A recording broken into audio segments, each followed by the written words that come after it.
Straight from the man cave, Kinnick Under the Kitchen. Authentic, original player artwork is being drawn up for Hawkeye fans everywhere. Locally made prints of stars wearing the black and gold from the past, present, and future. How about current Hawkeye superstars Cooper DeJean and Torrey Taylor? Legends of the past like Jack Campbell, Spencer Lee, and Tim Dwight. Plus future phenoms like Aaron Graves. There are so many options available. They make great gifts, and your purchase benefits the Hawkeye athletes wearing the black and gold. Visit Under the Kitchen on Facebook or at Under the Kitchen's new website. That's underthekitchen.square.site. Again, that's underthekitchen.square.site. Check out Under the Kitchen today and get your authentic, original Hawkeye print.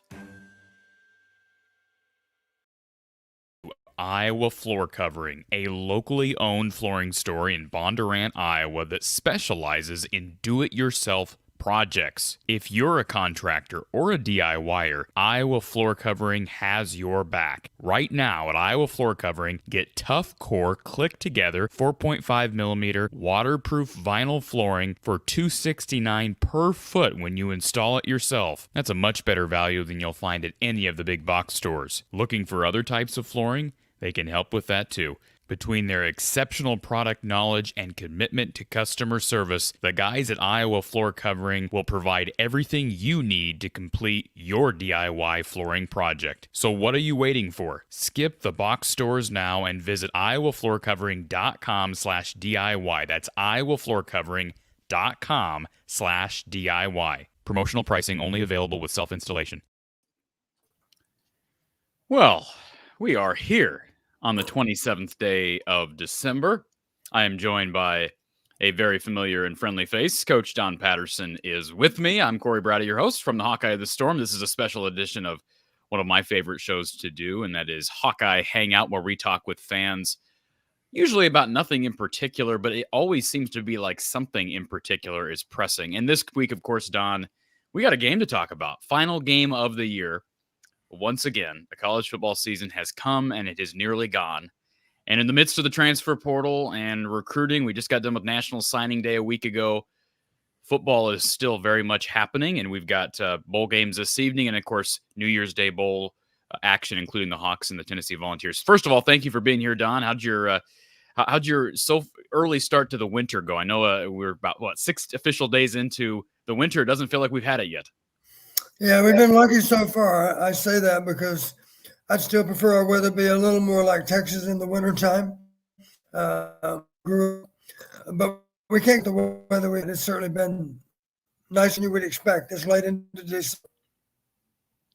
Absolutely. We had some snow here yesterday in Ames, and it actually was snowing on my way back inside here this evening.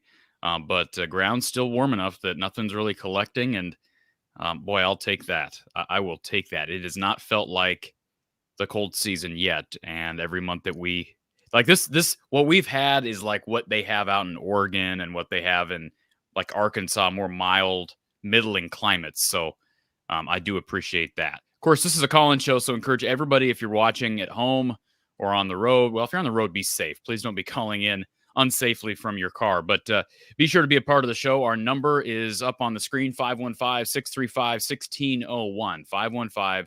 515-635-1601 if you have a question for Coach Patterson or myself. Of course, Don is the expert. I'm just the guy that tries to keep it together for a couple of hours while we talk about Hawkeye football. And Don, speaking of Hawkeye football, big news broke yesterday regarding Iowa linebacker Jay Higgins and his dad, Roy, who's kind of become a sensation on social media for his Hawk, Hawk, Hawk mantra. He kind of gave us some indication that this announcement might be coming. Roy tweeted a day before that he had a conversation with Jay, and he and his mom had given him some advice. So the announcement came yesterday through the university that basically Jay saying, hey, I'm not done yet. I got more to prove. Were you at all surprised by that announcement? I was not, but you think about how big it is. It really lays the foundation for another solid defense in 2024. It absolutely does, Corey. And the thing I appreciate, our guys invariably, if they're in the program, especially for 4 or 5 years, they have tremendous loyalty to the program. And they don't want to miss out on an opportunity to continue to wear that same jersey. Good example, a year ago, think about this. Sam Laporta, coming off an injury, says, without really much consideration otherwise, of course I'm going to play in the bowl game. Jack Campbell playing in the bowl game. Both guys risk injury, might have jeopardized themselves for the NFL, and yet they wanted to do it. They wanted to take that risk. And I'm happy for both of them that they've had outstanding rookie years. 100%. And, we'll see on Nick Jackson. I had somebody, I just want to make sure we're clear on this. I had somebody send me a tweet here a couple hours ago regarding Nick Jackson accepting an invite to play in the Senior Bowl. That does not mean he's gone. Remember, Riley Moss did the same thing, opted to come back. So that does not necessarily mean a player is gone. And to our caller that's on the phone line, we're going to put you on hold. We'll get you in just a second. But that decision from Nick Jackson has not yet come down. The NCAA has said that he is eligible. That's the big news this week. Brad Heinrichs of the Swarm confirmed that they have approved his waiver. How big would it be, Don, if you could get both of those guys back next year? It would be significant. Their experience counts for so much. And, of course, Higgins played in Jack's shadow for any length of time, but he was still learning along the way. I'm sure he'd be the first to tell you he learned a lot from Jack Campbell. One reason Jay's played so well is because he had a great guy to emulate that was only a year ahead of him in school. And it would mean a lot to have those guys back. They set a great example for the rest of their teammates, and it's hard to imagine they wouldn't go on to have an exceptional year in 2024.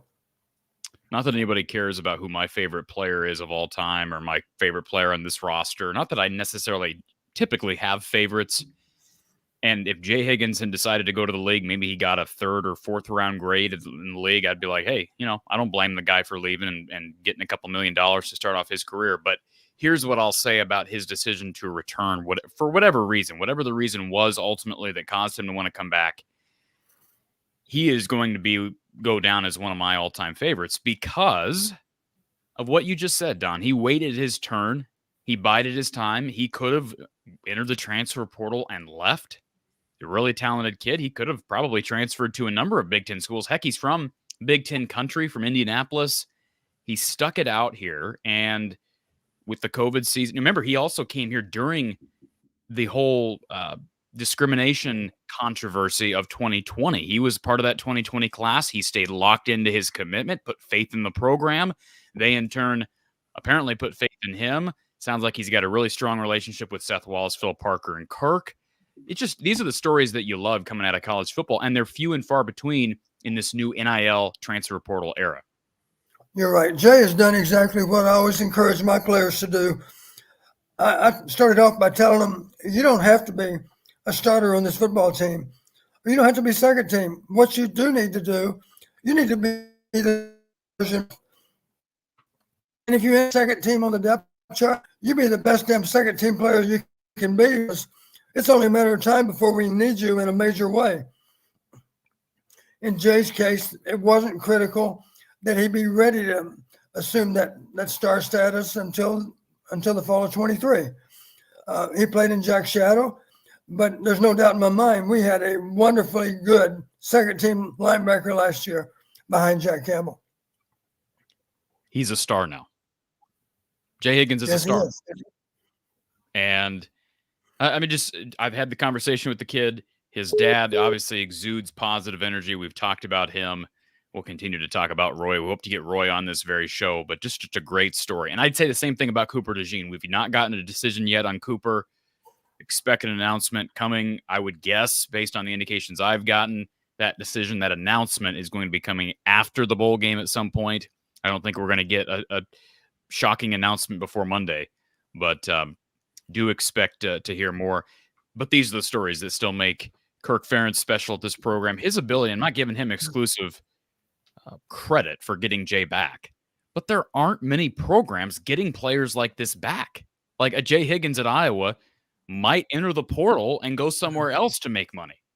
It might not be a matter of going to the league, Don. It might be a matter of going into the portal and going to Georgia.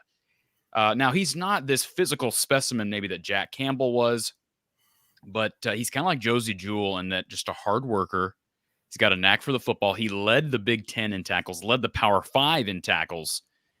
Also, I think had an interception Had a couple of forced fumbles, a couple of fumble recoveries. He kind of just did it all. And I gave kudos to Seth Wallace yesterday, Don, but I've mentioned it before, and I'm not trying to bring up old dirt, but I bring it up in a positive way because there was some unfortunate news, or at least claims in 2020 about some allegations regarding Seth Wallace. And if there's ever a way to redeem yourself, and I wasn't there with the whole Jack Kallenberger situation with Seth Wallace. That was publicized. It is what it is. Those were the allegations that were part of the 2020 scandal. But I can just tell you right now, his players now really love him, Don. Whether you're talking about Nick Jackson or Jay Higgins, and you can bet bet the farm on this. He has had opportunities to go other places. All right. He has had opportunities. There have been other schools that have reached out to Seth Wallace, and somehow, some way, Kirk Ferentz and Phil Parker have kept him here. Well, I have a feeling that Seth thinks a lot like I used to think.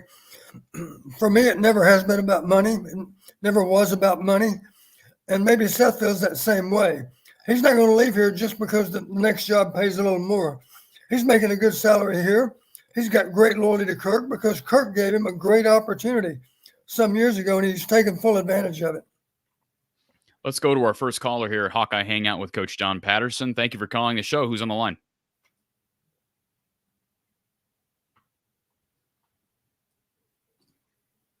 Hello. Hello? You're on the air.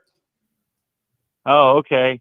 One quick question is, let's say that after the bowl game, Kirk Ferentz decides to throw a curveball and say, I'm out of the, just say, yeah, I'm done because, I'm mad that Brian, my son, Brian was fired. So let's just say they broke out. What would be, just a scenario as to filling coaches, maybe, grasping for straws kind of thing? Who do you think that they would, just throw in, are they even, is the university even seeing that scenario? If that scenario was to take place, are they even considering that? That's a good question.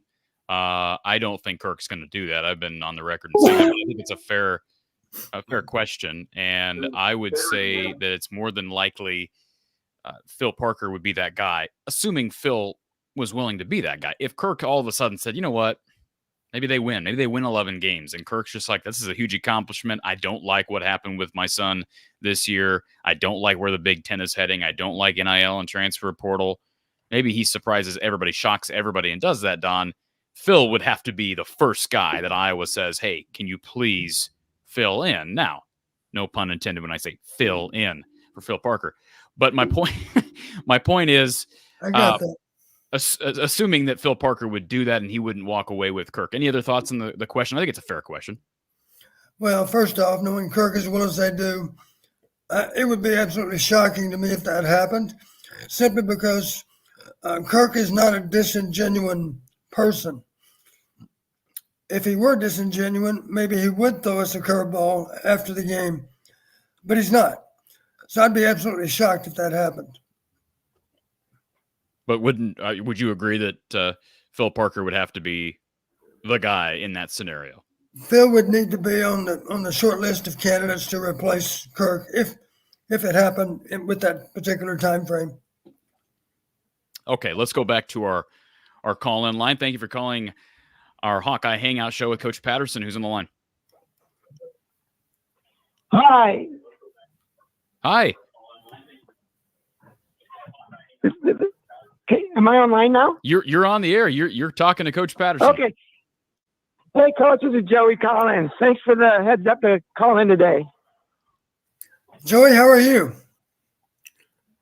Good corresponding with you this morning. Thank you. So, hey, I just wanted to compliment you guys. It's just such an outstanding show, and I'm out in Arizona, so it's really, really neat to keep close to the Hawkeyes, and I really appreciate what you guys are doing, and I'm sure many of the people I talk to do as well. Well, thank you, Joey. I know there's a big fan base down in the great state of Arizona, big Hawkeye especially this time of year, a big Hawkeye population down there. Yeah. So, and I don't know, a lot of the fans that you have on the show, I don't know if they realize what a great guy Donnie is. And I remember over 40 years ago when I was training at Finkbine, Donnie and Del Miller and Barry and Carl Jackson and all the guys would run past Finkbine every day and wave at me. And I was just so flattered and inspired. So thanks, Donnie, for keeping me. Joey, it was my pleasure. We all had great respect for you, for what you did. And Corey's not fully aware, certainly, of your past, but Corey, Joey is one of the best trick shot golfers you will ever see. And if you don't believe it, you can Google Joey O, and I bet his website will pop up. Is that true, Joey? Yes, if you just Google Joey O Golf, it'll pop up, or my website's joeyogolf.com. And there's some really good videos there, too. Well, I'll tell you what, Joey, we need to get you in touch with our guy Kyle, because Kyle just finished his career at a small school over in Illinois, and he's a golf junkie, and we got him on quite a bit. So at some point, you'll have to call back in when Kyle's on here. Yeah, actually, I have. I think I saw the program when you had some videos of you guys out playing. That's the time when you guys when it was 12-13 or whatever the score was. I remember that. It was very good. Yep, that was awesome. So, Joey, appreciate you calling in, sir. And you're welcome anytime. I'll definitely check out your site. Okay, appreciate the great work you guys do. Thank you so much. Thank you, sir. Great to talk to you, Joey. Bye-bye. Bye-bye. That was fun. I didn't know. You've told me about Joey, but it took me a couple minutes to put the conversation. So he is from Iowa. Joey O is from Iowa. Yes, as I recall, grew up around Cedar Rapids somewhere. Okay, cool, very nice. I'm just seeing, when I search Joey O, the first thing I see is Joey O and Tiger Woods on the Tonight Show with Jay Leno. That's right. Was he on the Tonight Show with Tiger Woods? He can also give you 400 stories about Bob Hope also, because he's performed with Bob Hope a lot too. Wow. Well, good for Joey. I'm excited to check out that website and check out Joey O, what he does. And good to know he's a Hawkeye fan. That's awesome. Okay. Go ahead. One thing, Corey, I did mention to him that you and I had played golf together. And I mentioned even that maybe we could get you over to Finkbine this next summer. And he said, well, if you and Corey are going to be on Finkbine, maybe if you guys are interested, maybe I'll give you a few lessons about how to no longer struggle to break 100. He said, I'm confident I can get you way down below 100. Don, are you calling me a 100 golfer? No, I was talking about myself. Okay. I did mention to him, I said, I can't play with Corey. He's too good. Well, that's not true at all. Kyle would attest to the opposite of that. But anyways, good stuff. We're going to put our caller on our phone line on hold just for a minute. We got lots of people who want to talk with you, Don, so that's great. Kyle's in our chat, by the way, so I'm glad that Kyle was able to catch that call here early. Coil Stipulate brings up something very noteworthy to start this show as well, Don. The news that broke today regarding Tennessee quarterback Joe Milton announcing that he would be declaring for the NFL draft and opting out of the bowl game seemed to me like a late to the game type of announcement for him. But I guess he was taking part in bowl prep prior to the Vols traveling down there. And I think they just got down there yesterday, down to Orlando. Of course, a shorter trip for them than it was for the Hawkeyes. But did this catch you by surprise, and how big of an impact will this have on the game? It did catch me by surprise. As you know, Joe Milton had a nice year, 65% completions, 20 touchdown passes versus only 5 picks, things like that. And as you're well aware, the backup is a very, very highly regarded true freshman. Matter of fact, Marco was ranked not too far behind Nico, their guy. I believe his name's Nico. And I had to look, and you might be curious. Would you want to guess how many snaps the true freshman backup quarterback has had over the season? I should be more specific. How many pass attempts? I don't want to guess, but I'd say 20. You were pretty sure it was going to be more than what Marco had received. As I recall, long enough to throw 26 passes, believe he was 16 for 26. He did appear in 4 different games, and that would be a good idea to get your young phenom some reps in the unlikely event that the starter went down. Very true. In this case, he wasn't injured, but one of the reasons I'm sure that Joe Milton felt comfortable with stepping away from the game is he felt pretty good about his backup, who has played some and will present us with some problems. One problem is simply we don't know that much about him. So there's a little bit of an issue with knowing what to expect. But I still like the idea of playing against an inexperienced backup that happens to be a teenager. I assume that Nico is still a teenager at this point. Somebody gave me an indication today that there have been rumblings. I have not heard the rumblings. This is how information spreads, but secondhand rumblings that perhaps there is a plan to get Marco Lainez some snaps in this game. I have never been an advocate for just throwing him in as the starter. And I'm not saying this news about Joe Milton declaring for the draft should affect Iowa's approach to the quarterback position. But the fact that what you just said, here's a young guy in Nico who's going to get an opportunity, but he's already thrown 20-plus passes in his career, despite having an NFL draft eligible quarterback and a guy who's probably going to get taken. I don't know where he's projected, but in spite of all that, and Josh, is it Heppel or Hupel? I never know how to pronounce his last name. Heppel, I believe. Here's the former quarterback. So he understands the struggles a young guy may go through and the growing pains. And yet, like you just said, this young man who's highly recruited, highly regarded, will have an opportunity. I just hope we see Marco in this game. And no, I'm not saying you don't care about winning, but isn't this, in this era, Don, is it totally sacrilegious for you as a former coach or for me as a talking head to call this game, important, but also a somewhat of an audition for next spring? Well, one of the storylines for all the bowl games this season, if you are honest about the whole thing, with so many opt-outs and so many transfer portals, here's the truth. We got 41 bowl games, I believe it is. And on average, those bowl games have less significance than they used to have on average. I made the comment, I was watching UNLV versus, help me out, who was UNLV playing? Texas State. Texas State. Is that right? That doesn't sound right. No, it was University of Kansas. It was Kansas versus UNLV. Well, as you know, Andy took off from Kansas to be the next OC at Penn State. Right. So here's Kansas playing a bowl game without their play caller, or without their offensive coordinator at least. I guess I don't know for a fact that Andy called all the plays. Penn State certainly thought so, or they wouldn't have hired him. But the bottom line is that a lot of these bowl games have less significance than a conference matchup in the middle of October. Truthfully, what about Iowa versus Wisconsin in October?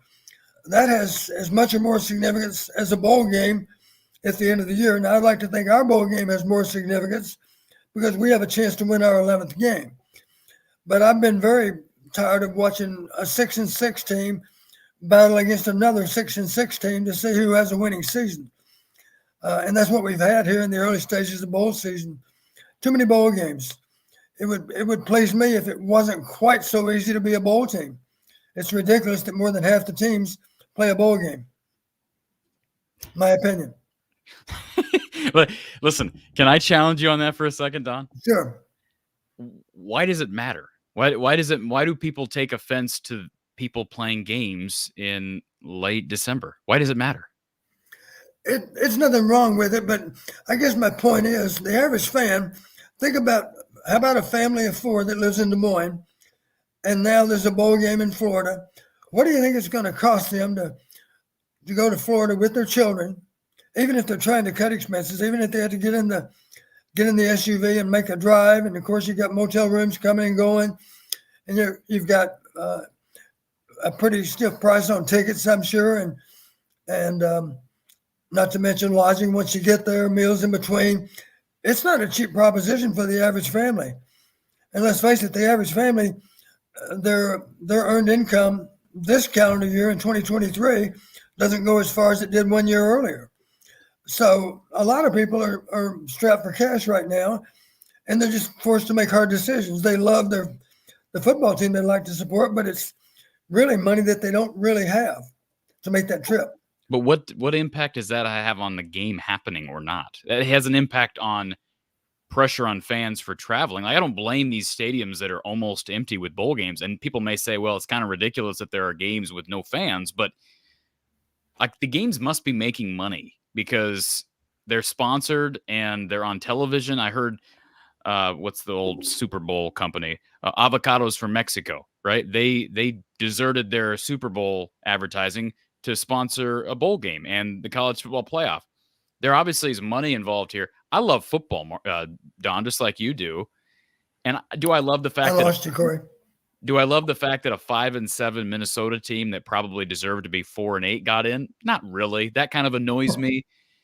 But I just love games, especially without having to worry about, the thing about the regular season, Don, is you and I are so honed in on Iowa on Saturdays. We both miss a lot of other football on Saturdays, and that is college football Saturday. The bowl games, I like that they're sprinkled throughout the month. Please don't take bowl games away from me, Don. I understand. That's how I feel. I know. Maybe I acknowledge this. Even if the game doesn't have much significance in terms of a record, a 6-6 versus another 6-6, you do bring up a good point. In so many cases, it is a preview of next fall's football team. Right. And in that regard, the average fan will have more than just a little bit of interest in how it all plays out. Right. All right, let's go back to our call line here. Thank you for calling Hawkeye Hangout with Coach Don Patterson. Who's on the line? So I couldn't get my StreamYard to work, so I had to call in today. Oh, James, going with the old phone line. How you doing, man? What's going on with StreamYard, man? What's going on here? I don't know. It just kept glitching for me. I couldn't actually see anything. It just kept buffering the whole time. So, well, we're glad you made it nonetheless. Yeah, but first off, happy to see Jay Higgins came back. I think that's first and foremost, and obviously I hope that means Nick Jackson comes back. He didn't talk about his waiver yet today, I don't think. Did you?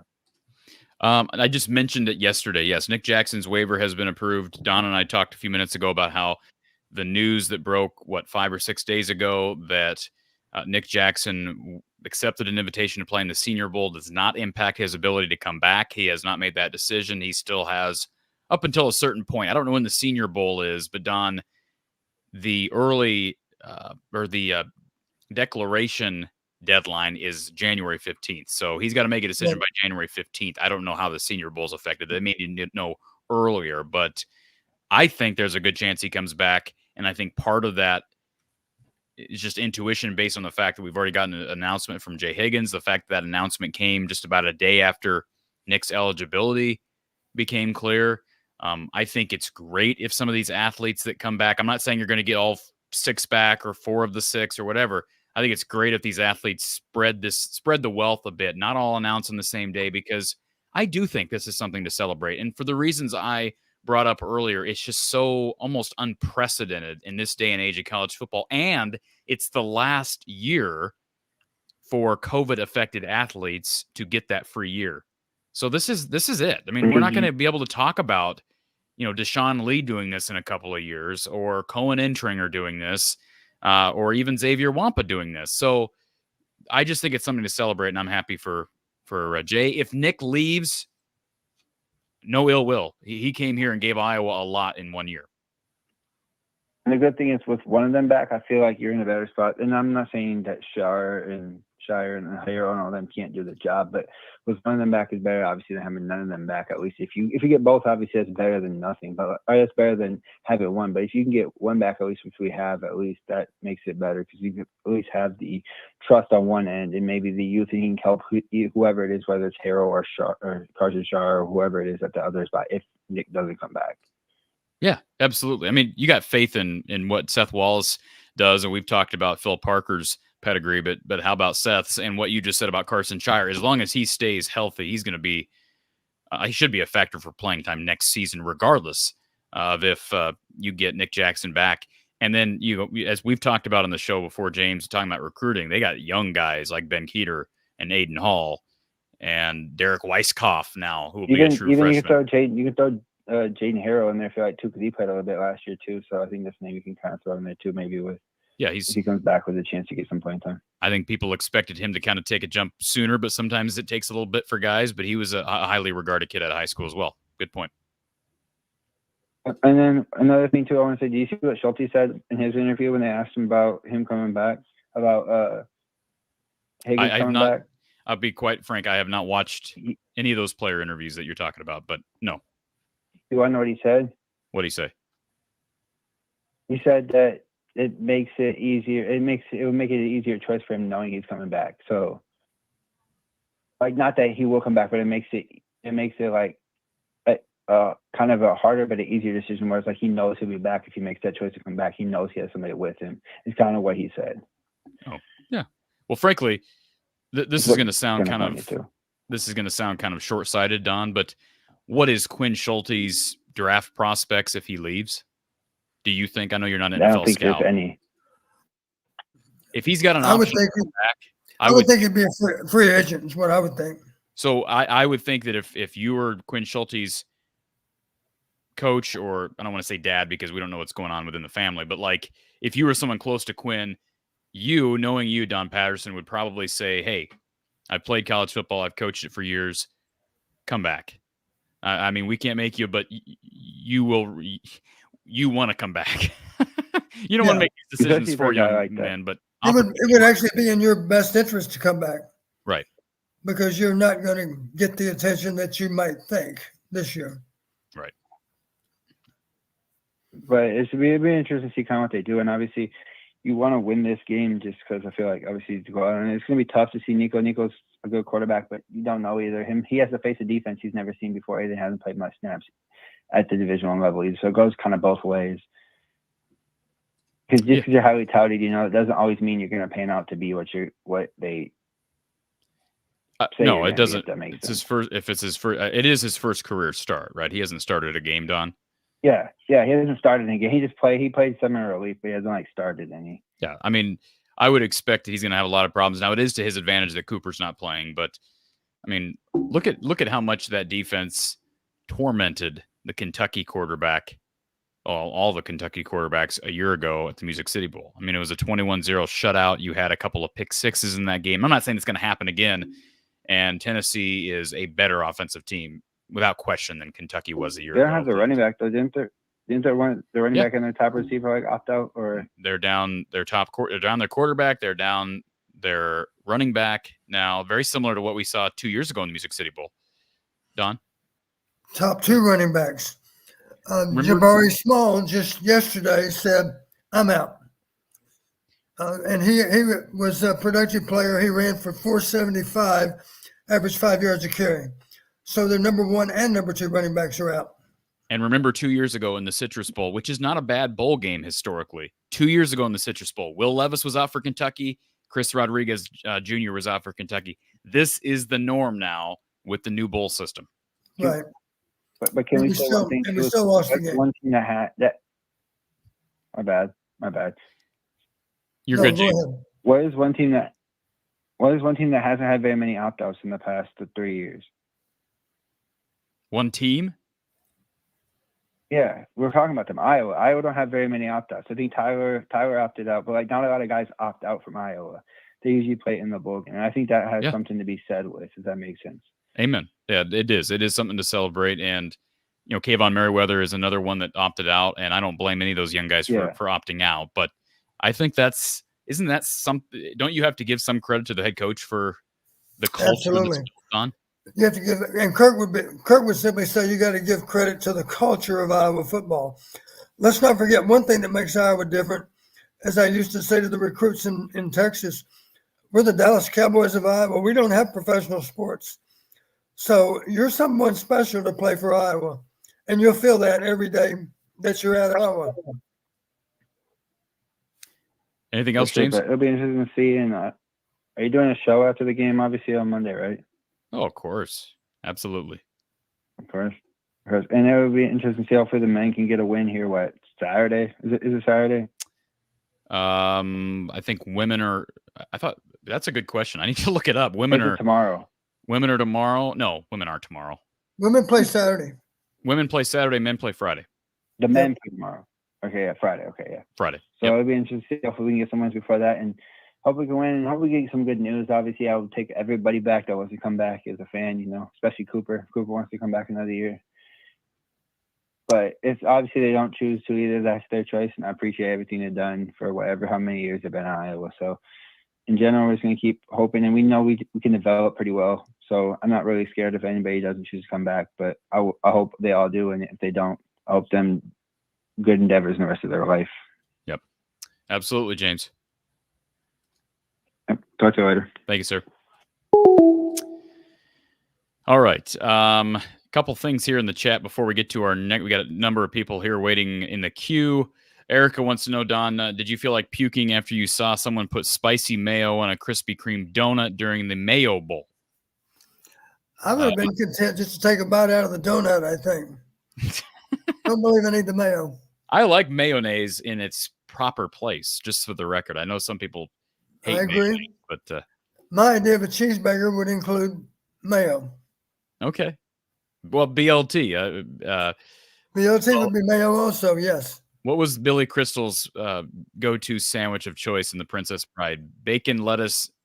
No, was it MLT? Mutton, lettuce, and tomato? What did he say? I have to watch that movie. It's been a while, but anyways, yeah, you got to have mayo on a sandwich. So Ron wants to know, Don, do you think we'll see any innovative plays on offense? Something to surprise Tennessee, or is this wishful thinking on my part?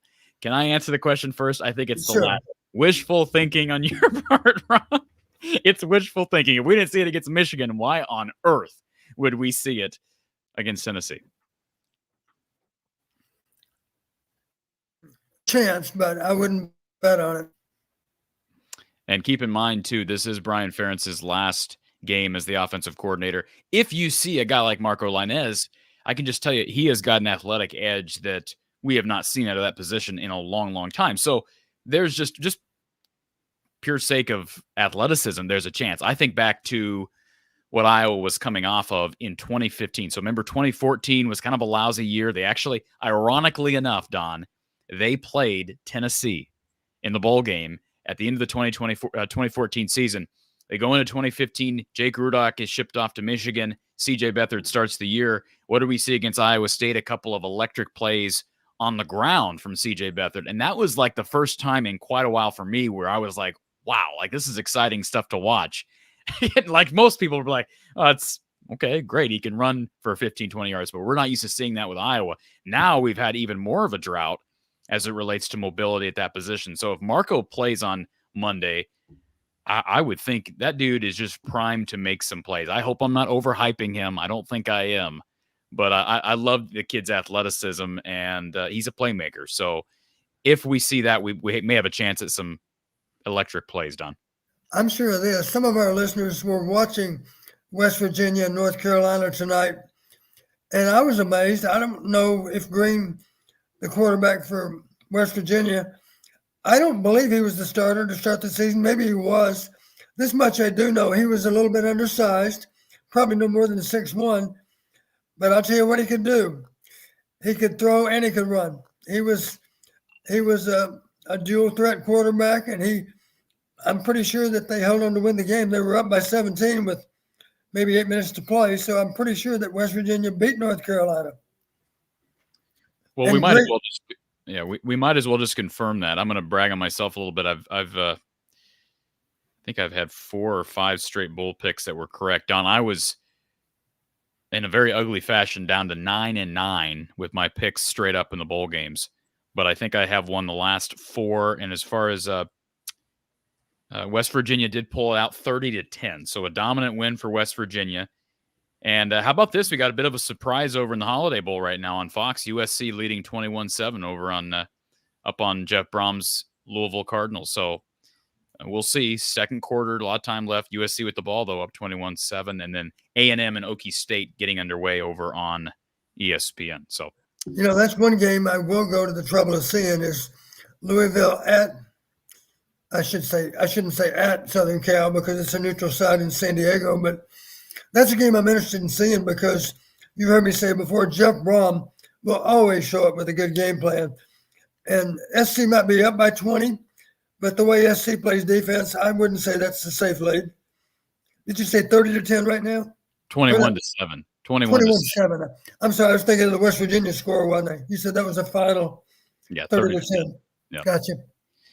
Folks, we got about 170 people on here right now. This would be a good opportunity. If you haven't done so, please hit the thumbs up button. Just scroll down, hit the like button. Very simple.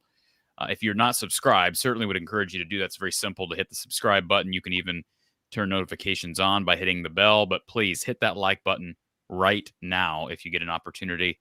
It would be appreciated. All right. We got a bunch of people that want to talk to you, Don. We'll start with, we'll go in order here, and we'll go to a familiar face. Hawkeye Howard is with us. Hawkeye Howard, look at you with sporting the Hawkeye of the Storm merch. Yes, I am. Can you hear me? I can hear you. You're a little bit off center now because I threw you on the right. But actually, let's see if we can move you. Nope, it's still off. Here, I'll just move to the middle. How's that? Look at that. You're like this. You're like Logan Jones. You're like the center. Yeah, there you go. I had to point out the elephant in the room. Sorry, Coach, but what's this little stuff up here, Corey? What's that? Is that a mustache? Is that a mustache on you? I can't see. The camera's not zoomed in on your face enough. Here, put the camera closer to your face. On your face. You start a mustache? You're pointing at your face. Oh, okay. Well, you. I don't know what you're talking about, bro. Well, yeah. All right. Well, I made some notes. Okay. Let's hear the notes. All right. Tennessee.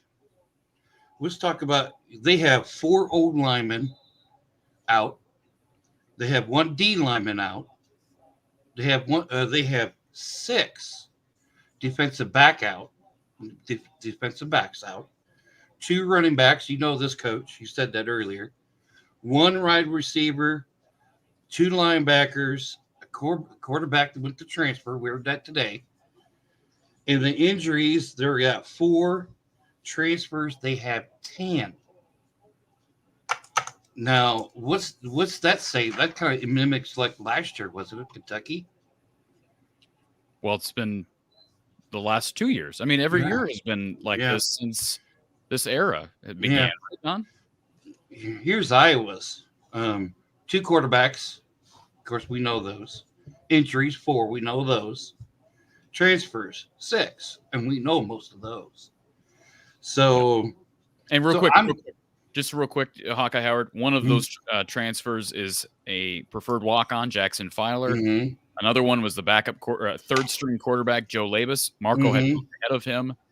Ontario Thompson had not played, I don't think, a snap on defense, at least not a significant snap on defense. He did have a couple of block punts. I'm not trying to downplay the significance of guys leaving. Brennan Diaz-Fernandez was buried on the depth chart, had suffered some injuries, but it's not like Iowa was losing top-rated skill position players or even guys in the trenches. They just have not. Now, Coach, I want to get your opinion. I've been watching some of these bowl games. They're using radios in the helmets. 1 on the offense and 1 on the defense. What do you think about that? I think it's a good idea. It'd make things more difficult for Michigan, wouldn't it? Yeah, that's true. Very true. Have you heard that, Corey? I had not heard that in bowl season, but you figured that was happening, right, Don? Haven't we kind of assumed at some point that would be the norm, right? Well, the bowl season would be a good time. I'd be willing to bet you that it's not going to be allowed in the Final Four games. I'd be shocked if in the NCAA playoffs, the Final Four, I'd be very surprised if they were allowed to have headphones in the helmet. I watched I watched the Minnesota game. I got a comment on that, but they made a comment about the speakers in the helmets. And also the Utah game, and they said in the Kansas game, they said it again. So I guess they're doing an experiment with the bowl games with those. Right. So yeah, I was not aware of that, but what would be wrong with that, Don? Why is that even? I think it actually makes sense. Absolutely, especially it with seems what to work pretty well in the NFL. So yeah, logically, it might make good sense for college to do the same. I think it's a great idea. It'll take away a lot of cheating, and so. Have you guys heard about the new NCAA transfer rules. The multi-time transfer rules. Mm-hmm. Yeah, I don't know the lingo or the bylaws of that, other than it's a lot easier for a 2-time transfer now than it would have been 3 months ago. I went to the NCAA site to try to read up on it because I heard it on another page, another ESPN, and you must need a law degree to really read that stuff. I mean, So to break it down is a person can transfer this year. Basically, they can transfer all 4 years of their school, or 5 years, or 4 years if they don't take a redshirt year. They can transfer every year and not have to sit out. So, but that's what I understand now. I could be wrong. Yeah, I got to read that more before we go down that. I'm not saying you're wrong, Hawkeye Howard, but I read a little bit up on that. I need to do more research before commenting. I've been so locked into the portal, into this game. That seems extreme. I can't imagine, because then all it is then is it's just total chaos. Not that it already is not, but it's just a total free agency situation where guys are unrestricted free agents every single year. I can't imagine that's why would the NCAA make this worse than they already have. But anyways, no, I saw some horrendous referees this last year, even in the bowl games. Don, something's got to be done. I mean, what can we do or anyone can do with these referees if some of the calls are not calls, Cooper's call, is there anything we can do or implement? Now, Corey, I think a couple of years ago or a year ago, I said something about this. NASCAR has on their pit road, they have cameras everywhere. And they have a system where if there is a penalty, it automatically, alerts official, they look at it. And if it deems to be a penalty, then they act appropriately. But I don't know what we can and can't do or there, but someone's got to do something, because this is getting ridiculous with the referees. Even in the bowl games, Kansas was called 18 calls for 200 and some odd yards for penalties. Well, some of that might just be, you can't just assume that's bad officiating. Some of that might just be bad coaching. The younger guys are playing in the bowl games because of opt-outs, because of the portal, because of early draft entries. So Now, I played in the 80s, and guys let them play. Sometimes. Yeah. Here's one obvious problem with our officiating. The replay official, in my opinion, has too much power. And it should simply be this. The call is made, whatever the call might be, and then the replay official, for him to overturn the call, it has to be clearly the incorrect call. If in doubt, then the call on the field should stand.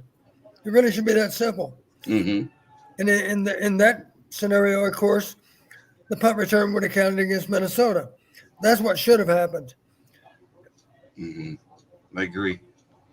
But yeah, the spread before that, the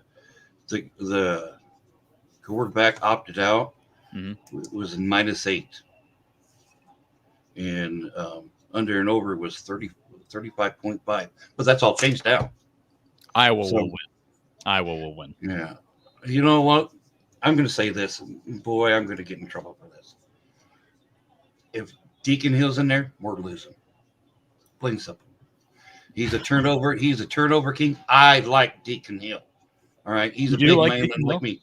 Yeah. So you think Deacon we were just talking about, Jason was asking if Coach likes mayo on his cheeseburger. Do you think Deacon likes mayo on his cheeseburgers? Oh yeah, so do I. He put that mayo right on the top of that cheese. So, I'm 6'4", 280, and but I'm a big guy too. So I like Deacon Hill. I like to see that, but he doesn't have some of the.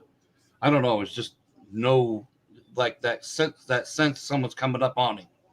So, but if Deacon Hill's playing, I don't think we're going to win. But I could be wrong. I'm not an expert. I'm not a fortune teller. So, but I think that's about all I have. Oh, Nico, the new quarterback coming in. Yep. He's from California. He was like number 2 top player in the state. So, how do you pronounce his last name, Don? I wouldn't even want to attempt. Yeah, I'm not going. I am Malavia. I am Malava. I don't know. No, I'm not either. So I'd have a chance to pronounce it if I could see it, but I don't have it in front of me, so I'm not sure.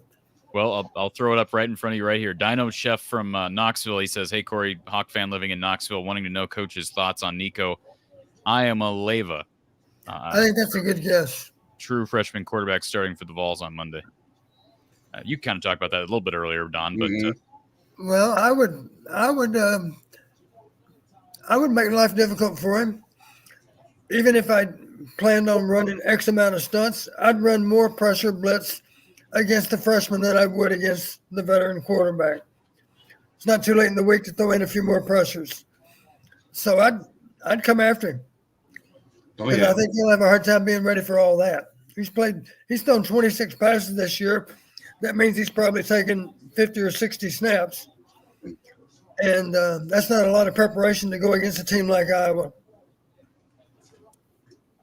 Well, Hawkeye Howard, thank you for being here and for supporting the merchandise with the trucker cap. Yes. Appreciate that back. And one more thing, Grego. PJ Fleck knew how to change the quarterback with a one starter last game, and they won the game. Why can't Kirk do it? So well, they were playing Bowling Green. They were playing Bowling Green, but but yes, it's a fair point. And they were 5-7, should have been 4-8 playing Bowling Green. And the kid didn't look too bad. Bowling Green beat them 2 years ago. All right. Bowling Green beat them 2 years ago. So, Hawkeye Howard, we'll talk with you probably after the game on Monday. Okay. Well, see you later. Thank you, sir. Appreciate Hawkeye Howard down in Springfield, Missouri, being a part of the show.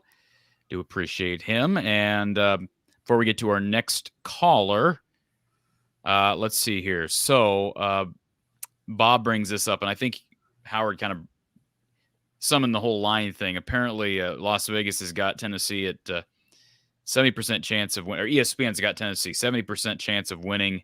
BetGM's got them at 75.6% chance of winning. Excuse me, and they are favored by 6.5.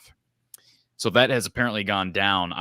Am I overconfident when I'm sure you're going to say I am, because I just kind of said verbatim Iowa's going to win. I just feel really confident right now in what Iowa's got culturally compared to Tennessee in a game like this. You know, you look at the penalty stats, which we have not talked about yet. Tennessee is one of the worst teams in the country in all of FBS football in penalty yardage. Iowa's top 5 in least amount of penalty yardage.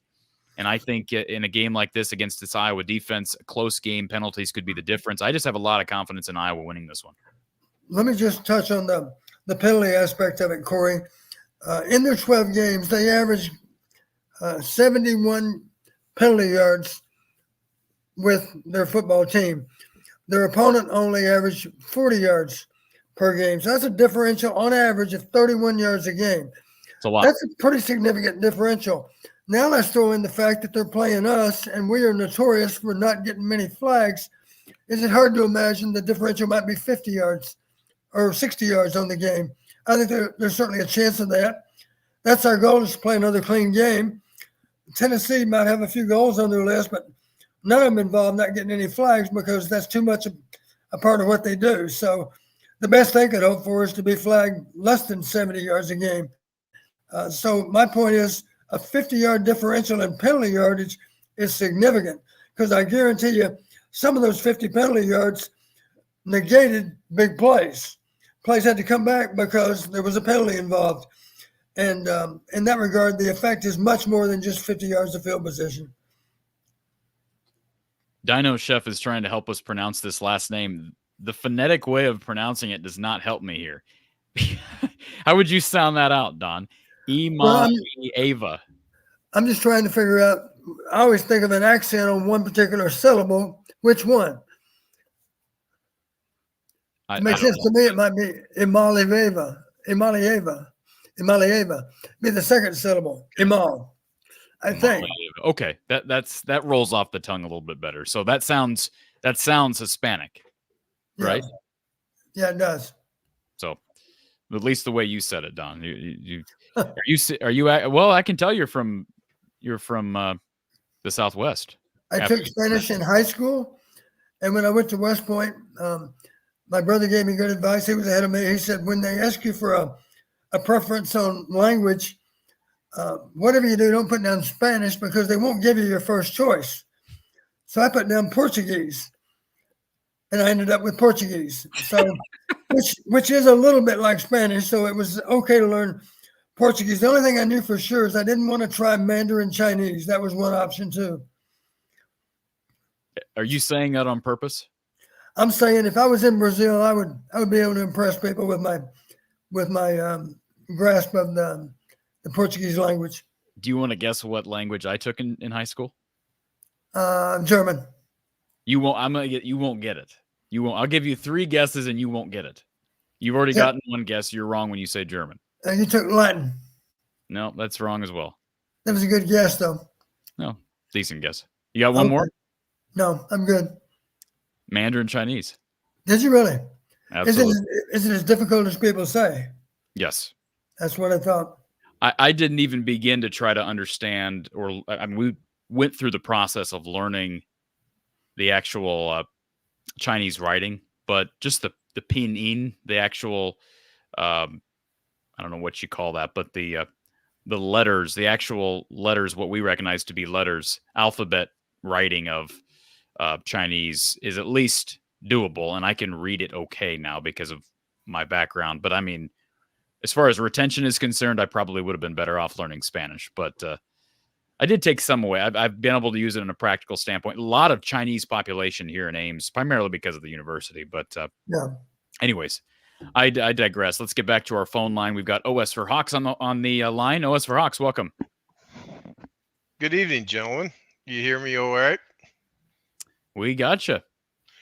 I just wanted to say I haven't seen you guys since the season. Corey and Don, I hope you and your families had a great Christmas, and I wish the same to everyone in the chat. Couple things I wanted to bring up. Not to bring up other podcasts, but I watched Luke Lachey on another podcast, and they were talking about various things, and I got the impression from that podcast there may be a chance that he is coming back. Now, that's just an impression. I'm not saying that he is or not, but the way that he was talking on that. And one of the things that he brought up was one of the reasons he came to Iowa was because of development. He said he picked Iowa specifically. Of course, he's playing tight end, but he came to Iowa because he knew Iowa developed players. And when he came out of high school, he was not, quote unquote, the prototypical tight end. He had the height, but he did not have the weight. He was only like 185, 190 pounds. He wasn't, a 240-pound tight end, whatever.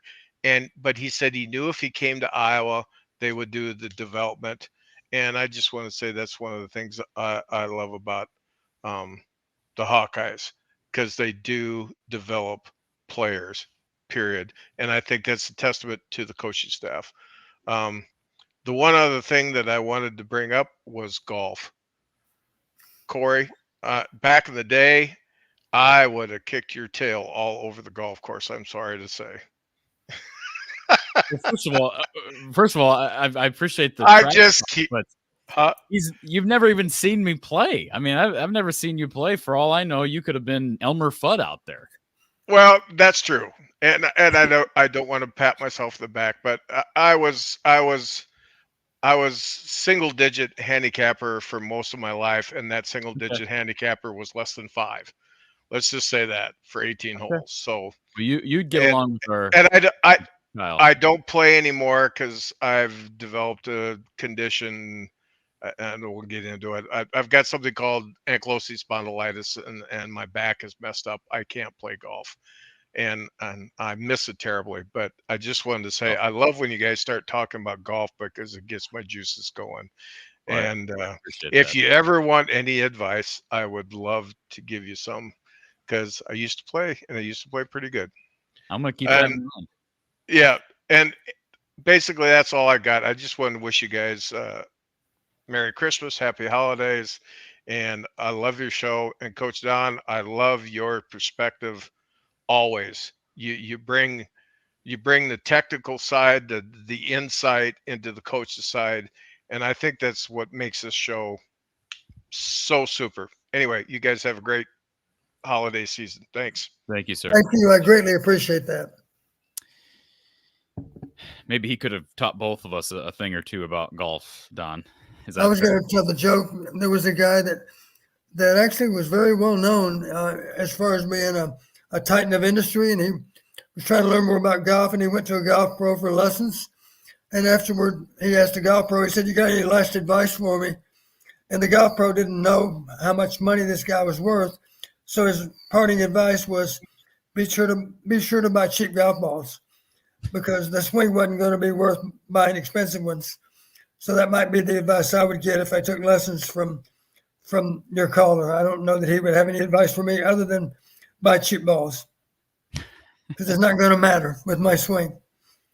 Well, I can tell you that another friend of mine who is, I would consider him a friend. He's more than just a colleague, but a guy who I know listens to this show and is very busy with his business himself. His name is Kev. I think he'll be okay with me mentioning this. I think he's got his username up in the chat regularly. Kevin Downey is also a former, I think he's a former club pro, I think, somewhere. And I've talked with Kevin on a number of occasions, not about golf, but I know he had the book.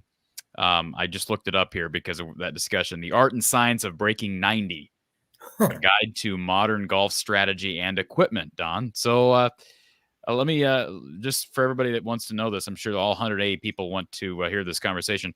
Let's just show the Amazon result. And by the way, let me put a plug in for my Amazon link. You can shop Amazon with us, and you can buy the Kevin Downey book right here, Don. The Art of Breaking 90. I feel like this book was made for you, Don. Maybe it was made for both of us. You see me play, Corey. I don't know. I don't even know that Kevin Downey can get me out of the rough. Well, between OS for Hawks and Kevin and Kyle, we'll get there eventually. I was watching a little, just a segment with Scotty Scheffler and Tiger Woods today about hitting out of the bunker, and you just learn little things little by little, and the question is, can it translate to the tee and to the bunker and to the green the next time you go out? And the problem with living in Iowa, it's hard to kind of stay crisp during the wintertime. But I know the most avid of golfers would say, hey, there's a will, there's a way. So anyways, we talk football in the cold months. Let's go back to our call line. We've got Kyle Dupik on the line. Kyle, welcome. I don't normally refer to your last name, but we were talking about Kyle Spence, our golfer, so I figured I would distinguish you. You're a baseball guy, and I know that. So. Fair enough.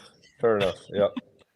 It's been a while, and I wanted to call in and talk quarterback throwing mechanics and practice training environments. I've been sitting on this one for a while because I first thought about it when Spencer Petras was struggling, and one of the common refrains was just when the pocket broke down, he struggled. And as a coach myself and different things I've researched, I had some general thoughts just based on some of his comments. And then, funny enough, to keep it at the golf stuff, when you guys were breaking down mechanics that one day with Coach John and Corey and Kyle Spence, breaking down Corey's, one of the things I thought was really interesting, and this will show exactly why Coach John is so good at what he does and why he's such a good coach, is he kept saying, I kind of want to know where the ball goes, because mechanics are one thing, right? You can have the prettiest swing or the prettiest throw as a quarterback, or for me, the prettiest mechanics as a pitcher. But if you don't get the outcome you want, it doesn't really matter. Right. And so all that's to say, it kind of hit a little again this year when you guys were talking about Deacon's throwing mechanics, maybe grooving it, etc. And the idea that often comes up, I think, in the sports world is this idea of repeatability, that you want athletes to be repeatable. You want them to do the same thing over and over and over again. And on the surface, totally understand, why people say that, right? Is because in general, most quarterbacks look like they throw the ball about the same. That being said, now that we have all these really crazy cameras and we can put little dots on people's arms and we can see the exact angles, what we've started to understand is that even quarterbacks, not just from Deacon to Marco to anybody else in the Big Ten or the nation, but actually from quarterback throw to quarterback throw, there are no such thing as perfectly repeatable mechanics. This is actually found out in like the 40s or 50s by this Russian guy named Nikolai Bernstein. He was tasked with studying like the Russian labor force and trying to figure out how to make it more efficient. And what he was looking at was like, how were these master blacksmiths able to hit the same spot every single time? And so he kind of jerry rigged something up to basically be able to see, and he took pictures, and what he found was that they had different paths, but every single time, but they would have the best result. They would hit it. And basically it was the start of this idea of, it's called, fancy word, ecological dynamics, just the study of how people move and how it's a little bit different than book learning because it's so fast. And I guess the hopefully the short of the long story is just simply that the conditions are constantly changing. There are no two quarterback throws that are the same on every field. Even if you're dropping back on a 3-step drop to deliver a 10-yard out, where you're at on the field, who's putting pressure, what direction the wind is going, how fatigued the quarterback is. Did he just get hit in the side and his rib is a little tight? Every single throw is slightly different.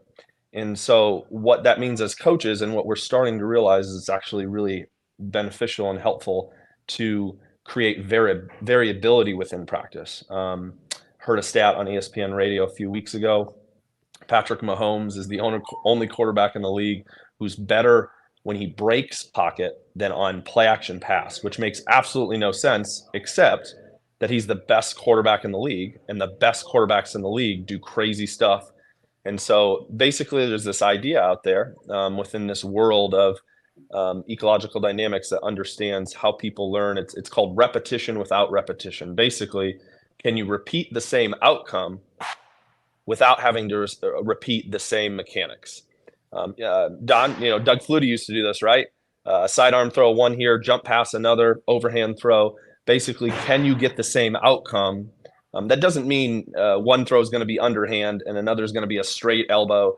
Of course, they look similar, but and so I bring this all the way back to the Hawks. And one of the concerns that I have is sometimes when I hear the quarterbacks talk, what it sounds like is the training environment. So Spencer would always say things like, I just need to get back to the basics, back to my 3 and 5 step drops and get the ball out on time. And I go, well, that's not how the game works, right? Like, because at times the pocket's going to break down and you're not going to be wearing a red jersey, and you got to figure out how to make a play. And so actually it would be helpful if the practice environment was more chaotic. Now, of course, I'm not in the practice environment whatsoever. I don't know what they're doing. But given that the refrain has always been, well, this guy's really good in practice. Well, what did we hear about Joey Labus when he was on the scout team? All we heard was how he was just making plays left and right. Breaking tendencies, right? And then what Tyler Linderbaum say about him? Well, once he gets up to the big boys or whatever, he'll have to figure out how to play within the system. And Deacon, what's Deacon's problem? Is it too much variability or not enough? Or too much similarity, I should say. Well, I think it's too much similarity. Every single pass he throws is the same velocity. He doesn't understand how to put touch on one, how to bullet another, how to put loft. So it's just my long-winded way of saying sometimes I've been a little concerned with the development of the quarterbacks as I've grown in my understanding as a coach of how we train players, because when I hear quarterbacks talk, or I hear, well, he's the best in practice, I go, well, of course he is. Practice is perfectly unchaotic. they don't feel the pressure at all, and so it's easier to perform. And so there's no reason to ever give somebody else a chance because they're performing in a very controlled environment, and then they get in the game and they might not be as good, but that's not what they're judging it based off of, if that makes sense. But part of that, not to jump ahead of Coach Patterson, I just see the wheels turning with you, Don. Part of, I think, the problem with what Iowa's doing or not doing is a simple fact that, well, I go back to your old mantra or slogan, Don, equal snaps against equal competition. Right. So is it possible to effectively evaluate quarterbacks in practice? Sure. Programs are doing it everywhere. But Kyle, I think you're absolutely right. If you're going to kind of work in a different environment, which you can't perfectly replicate a game environment, you better simulate the type of competition that player A, player B, player C is going to be going against, especially quarterback, most important position on the football field. And I heard some people when Joe Labus entered the portal, like, where were all these deep shots to Deontay Vines that we saw? Well, okay, he was thrown to Deontay Vines. Maybe there's a few snaps that he got as a one, but you're getting these little snapshots, these little clips out of dozens and dozens and dozens of examples. And unfortunately, the indications that we've gotten are that dozens and dozens and dozens of examples have come from the second string, the third string. They're not against equal competition. And we saw that in the spring last year. We saw it in the fall during the open kids practice. Don, is that fair that there almost seems to be maybe a philosophical barrier with how guys are evaluated as it relates to playing time in practice? I lost you. Don, you got us? I got you now. Talk about your when you were at Western Illinois, when Coach Fry was at Iowa. How did that differ from what we see now with what it appears to be the I don't know, how snaps are apportioned during practice?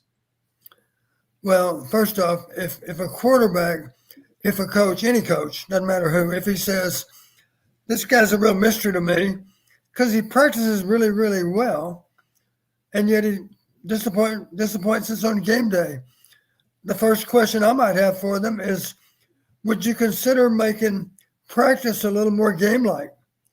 Because you're not rehearsing the game. That's part of your problem. The game is chaotic, and you better find out how he deals with the chaos of a real game. And maybe that means you have a live scrimmage. Maybe it's 1 against 1 or 2 against 2. But you try to give him more game-like situations, because then and only then will you have an idea of how he's going to react during a game.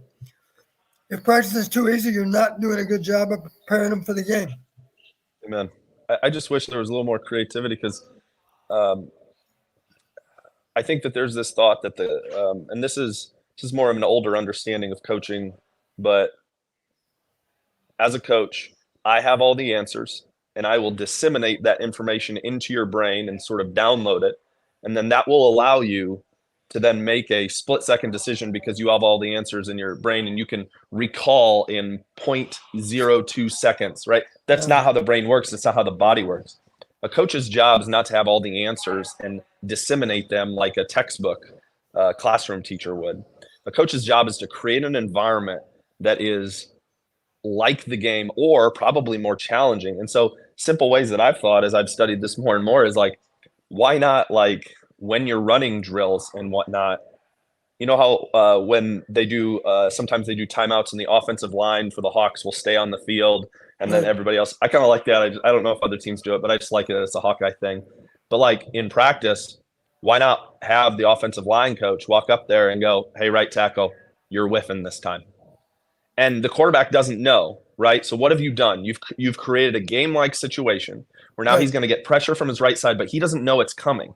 And so he has to make that decision in practice. It's actually not that hard. You just got to be creative. You just got to get out of this idea that somehow if I just practice enough 3-step drops, I'll be really good. If somehow D can just practice enough of perfect reps with throwing the ball, everything. No. His problem is that he needs to be more variable, not less. And that starts with the coach being more of a chef, trying to create a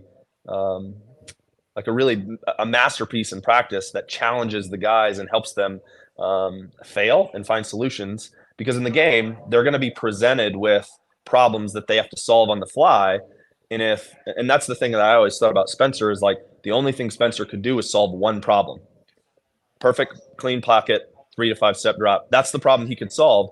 So therefore, he wasn't a problem solver. So ultimately, to me, the coach's job is to create problems for the athlete to solve so that then they can do that in the game without them, because you're not out there solving problems for them. They are.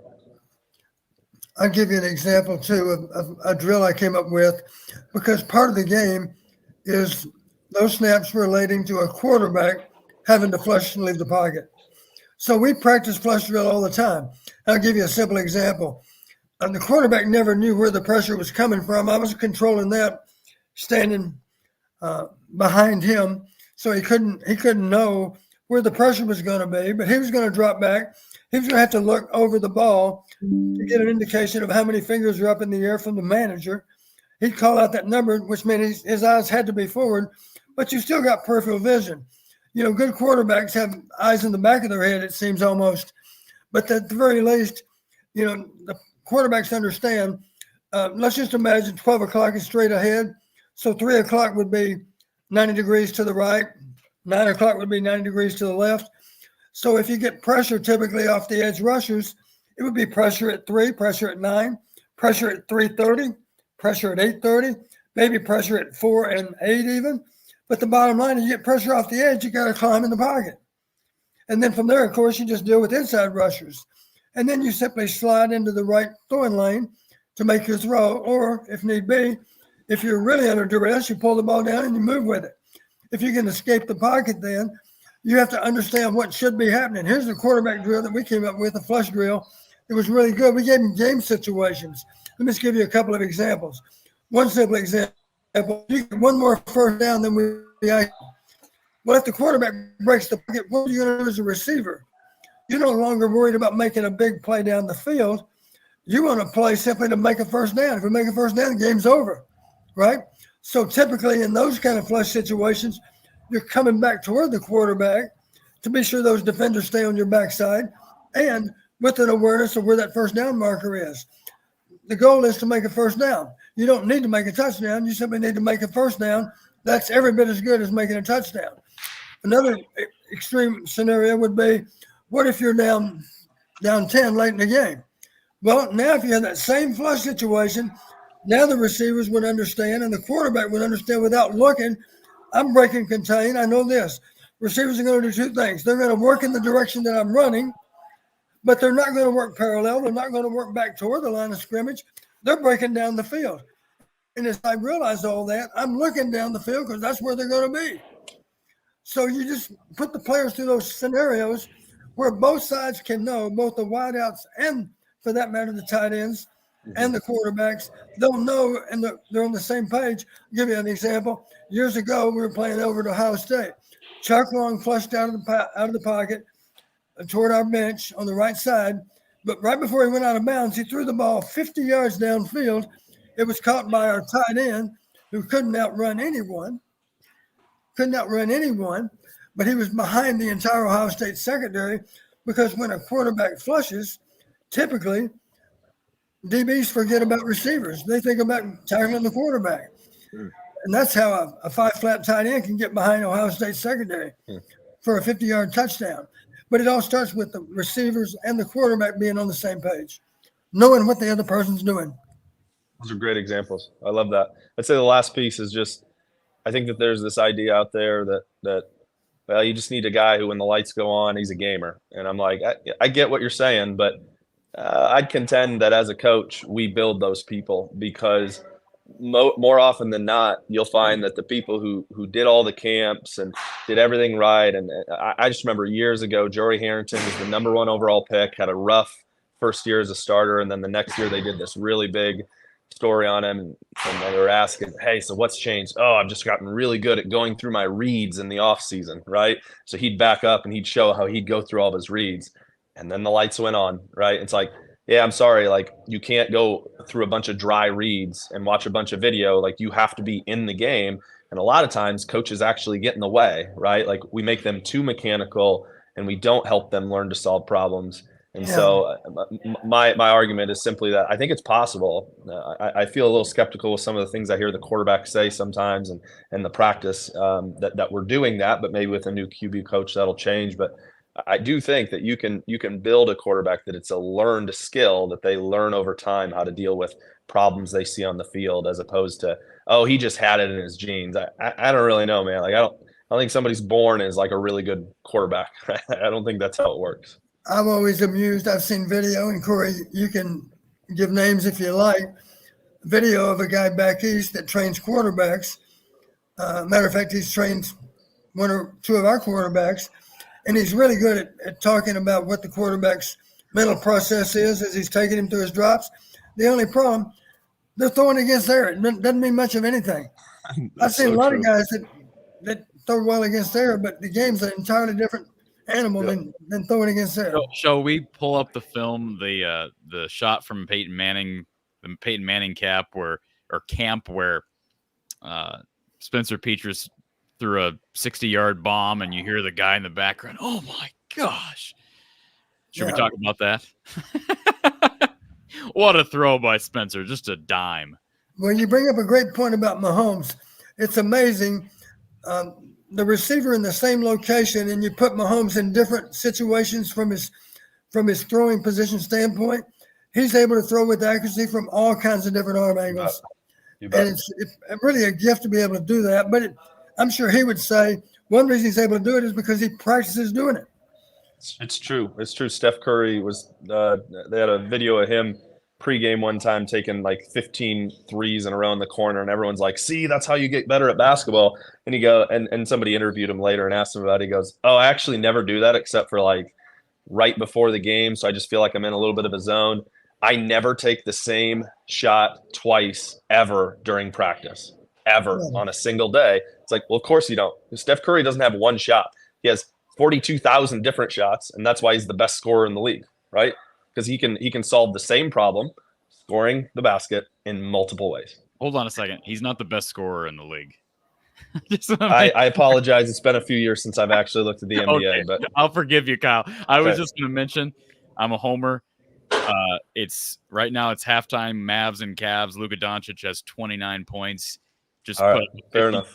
On D-Book. I actually really like Steph Curry. It's just a good story to give my illustration, right? Steph Curry is generational. He's changed the game. You're right about that. For sure. So, well, appreciate it, Kyle. Thank you for calling the show and supporting, sir.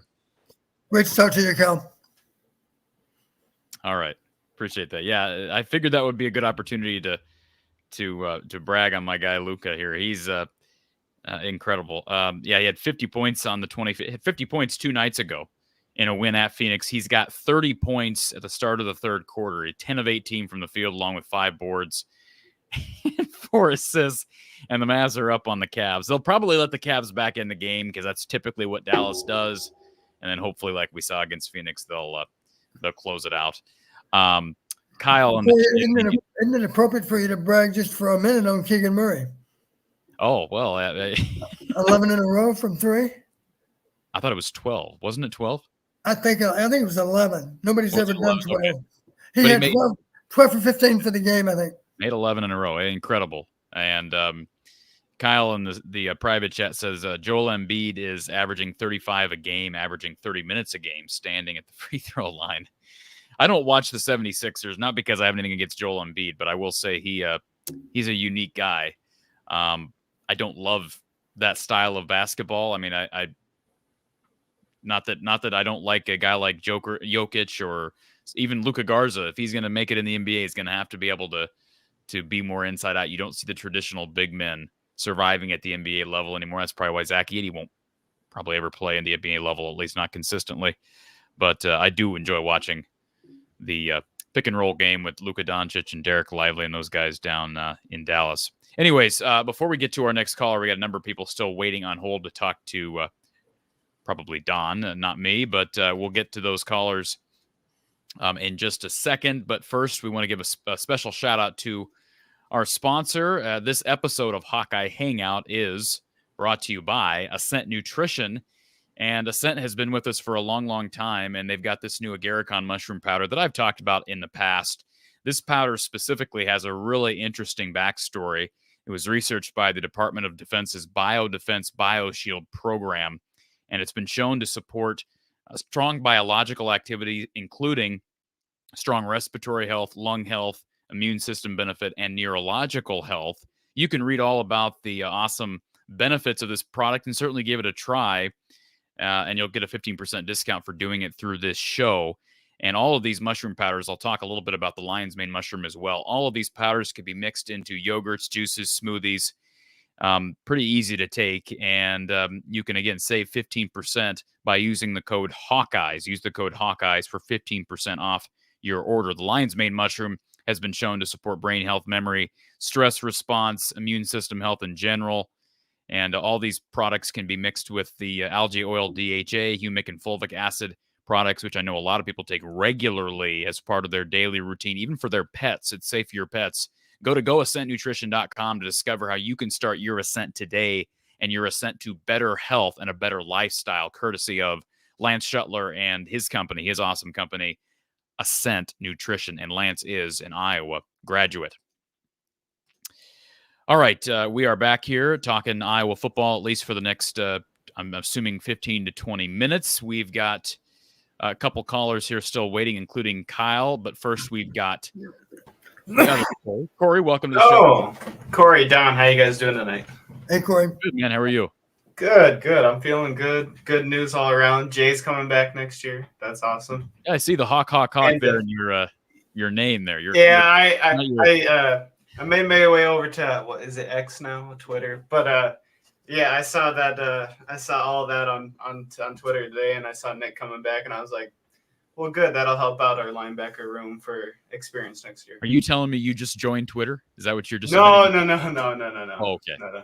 Okay. No, I just happened to see it on there. I don't go on there much, but I happen to see it on there, and his dad cracks me up. I think I follow him or something. So he is a bounty of energy. I'll say that. No question. Yeah, he's a character. He's a character. No, I'm excited for the game. Excited for the opportunity. Hopefully, I mean, I'm not too optimistic, but I hope to see some younger talent out there and kind of see what's coming up as far as, just see who we have coming around the corner. It's nice to see some of the young guys get their chance. At the same time, though, I don't know if I see Kirk going super crazy on the younger players. I would say this. How do I put this? The only downside, if you want to consider it a downside, Don, of the strong culture that keeps players invested and keeps players engaged and locked into their careers and not wanting to jump in the portal, not wanting to opt out of the bowl game or leave for the draft, especially early.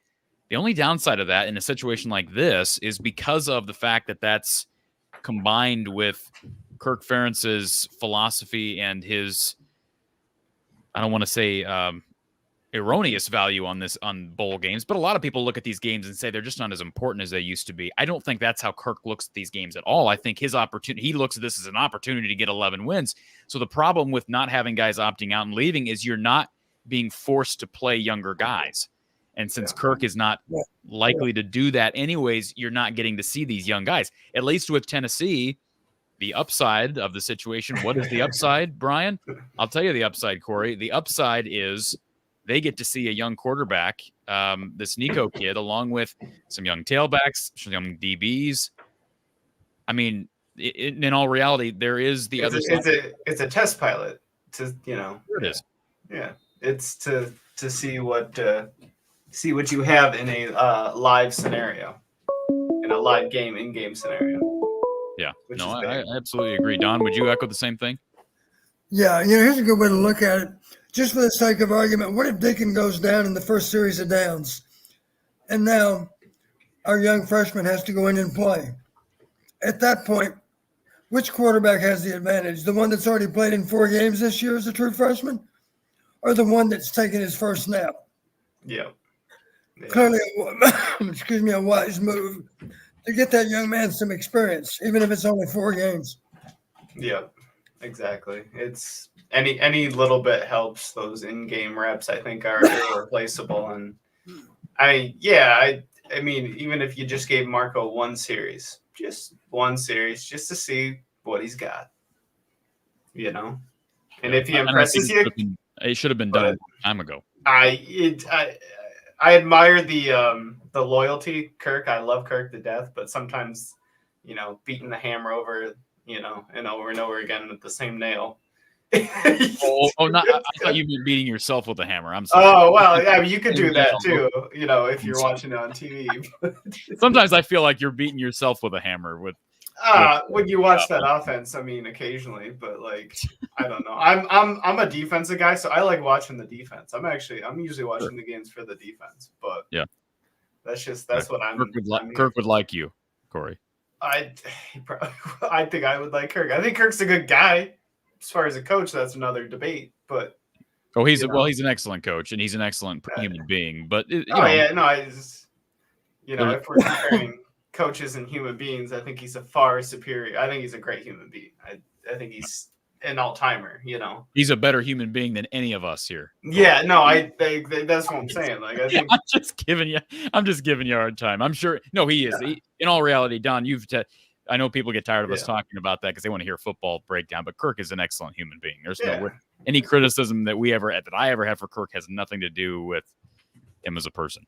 And I think if you want to get it, I think there's no better guy to get a team up for a bowl game more than Kirk. Agreed. I think it's going to be a great game. I think these guys are going to show up, and I think it's going to be a killer game for them. And I think it still means something if your head coach is Kirk Ferentz. Yeah. And I think there's some value to that. I agree. I absolutely agree. I've quoted Jim Tressel before, but I'll do it again. Jim Tressel once said, "They don't care how much you know until they know how much you care." And believe me, the Iowa players know how much Kirk cares. Mm-hmm. That's part of their strength, awesome. Is they know. Yeah. No, exactly, guys. No, I appreciate it. I just wanted to stop on, say hi to you guys, see how you're doing, check in. Appreciate that, Corey, and don't be a stranger. We'll talk to you probably. If we don't talk to you after basketball in a couple of days, we'll talk to you after the bowl game. I am going to taking my mom to the women's game on Saturday, so. Good for you. Yeah. Well, have a good time and enjoy the packed house. It'll be raucous. Oh, it'll be fun. You guys have a good one. All right. Thank you, sir. Thanks, Corey. Lemansky, appreciate the super chat. Lemansky, do appreciate the donation and the comment. Charlie Chan once said to young Grasshopper and Coach Don, "Go Hawks." Appreciate the super chat, Lemansky. Do value that. Cole says, "Is DeJean coming back?" Cole, of course, is a Nebraska fan. He has not yet made that announcement, Cole. But as I've said, people should be awaiting that because. Those that think it's that obvious that he's leaving, wait for the decision. Just wait for the decision. I know we can speculate to death. One Loss Parlay says, Don, who would be your top 5 for the new OC? Do you have a top 5, Don? I haven't given it that much thought. If I were in Kirk's shoes, I would not spend a lot of time right now thinking about the top 5, but I would have somebody on my staff, and obviously there are a lot of office workers that could do this.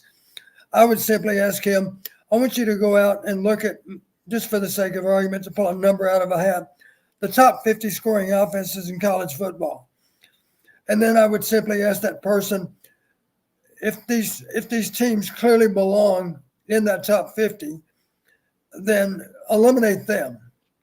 A simple example. Okay, LSU's in the top 50. Well, so what? LSU would be in the top 50 if there was a rhinoceros as the offensive coordinator. Anybody, maybe not a rhinoceros, but a baboon could call plays. How's that? Oh, okay. That's less offensive. Baboon is less offensive than rhinoceros. Yeah. So my point is, if they belong in the top 50 in total offense because of their personnel, then we cannot assign a lot of value to the coordinator. Maybe he's good, maybe he's not that good. But what about the ones that defy the odds? And I'll give you a simple example. Bump Elliott hired Hayden Fry because when Bump Elliott was the head coach at Michigan, he had a hard time beating SMU, coached by Hayden Fry. And he never forgot that. And when he's looking for a head coach, he wanted somebody that would get more mileage out of their players than anyone could expect. And those are the coaches or the offensive coordinators that we should be looking at. Some of them probably wouldn't be very well known even. But that's the point of doing a great job of picking your coaches. Coach Fran always said, if I had one skill in my life, it might be picking the right assistant coaches. He said that, and I like to believe that he's truthful with what he says. His coaching tree would suggest that he didn't do a good job of picking coaches. We certainly had a lot of outstanding coaches on our staff, and Hayden was smart enough to hire them. Kerry Lewis says, we love Coach Patterson. Thank you, Kerry. I love you back. Big Bolivar, Don is the best. So people are happy about Don Patterson tonight. As it relates to the offensive coordinator position, OS for Hawks has a question. Does Iowa have a chance at Ryan Grubb? Of course, he's got Iowa ties, Buena Vista, up in Storm Lake. So I don't think so, first of all. I will say he is a name that's been tossed out there primarily because of what Washington has done this year.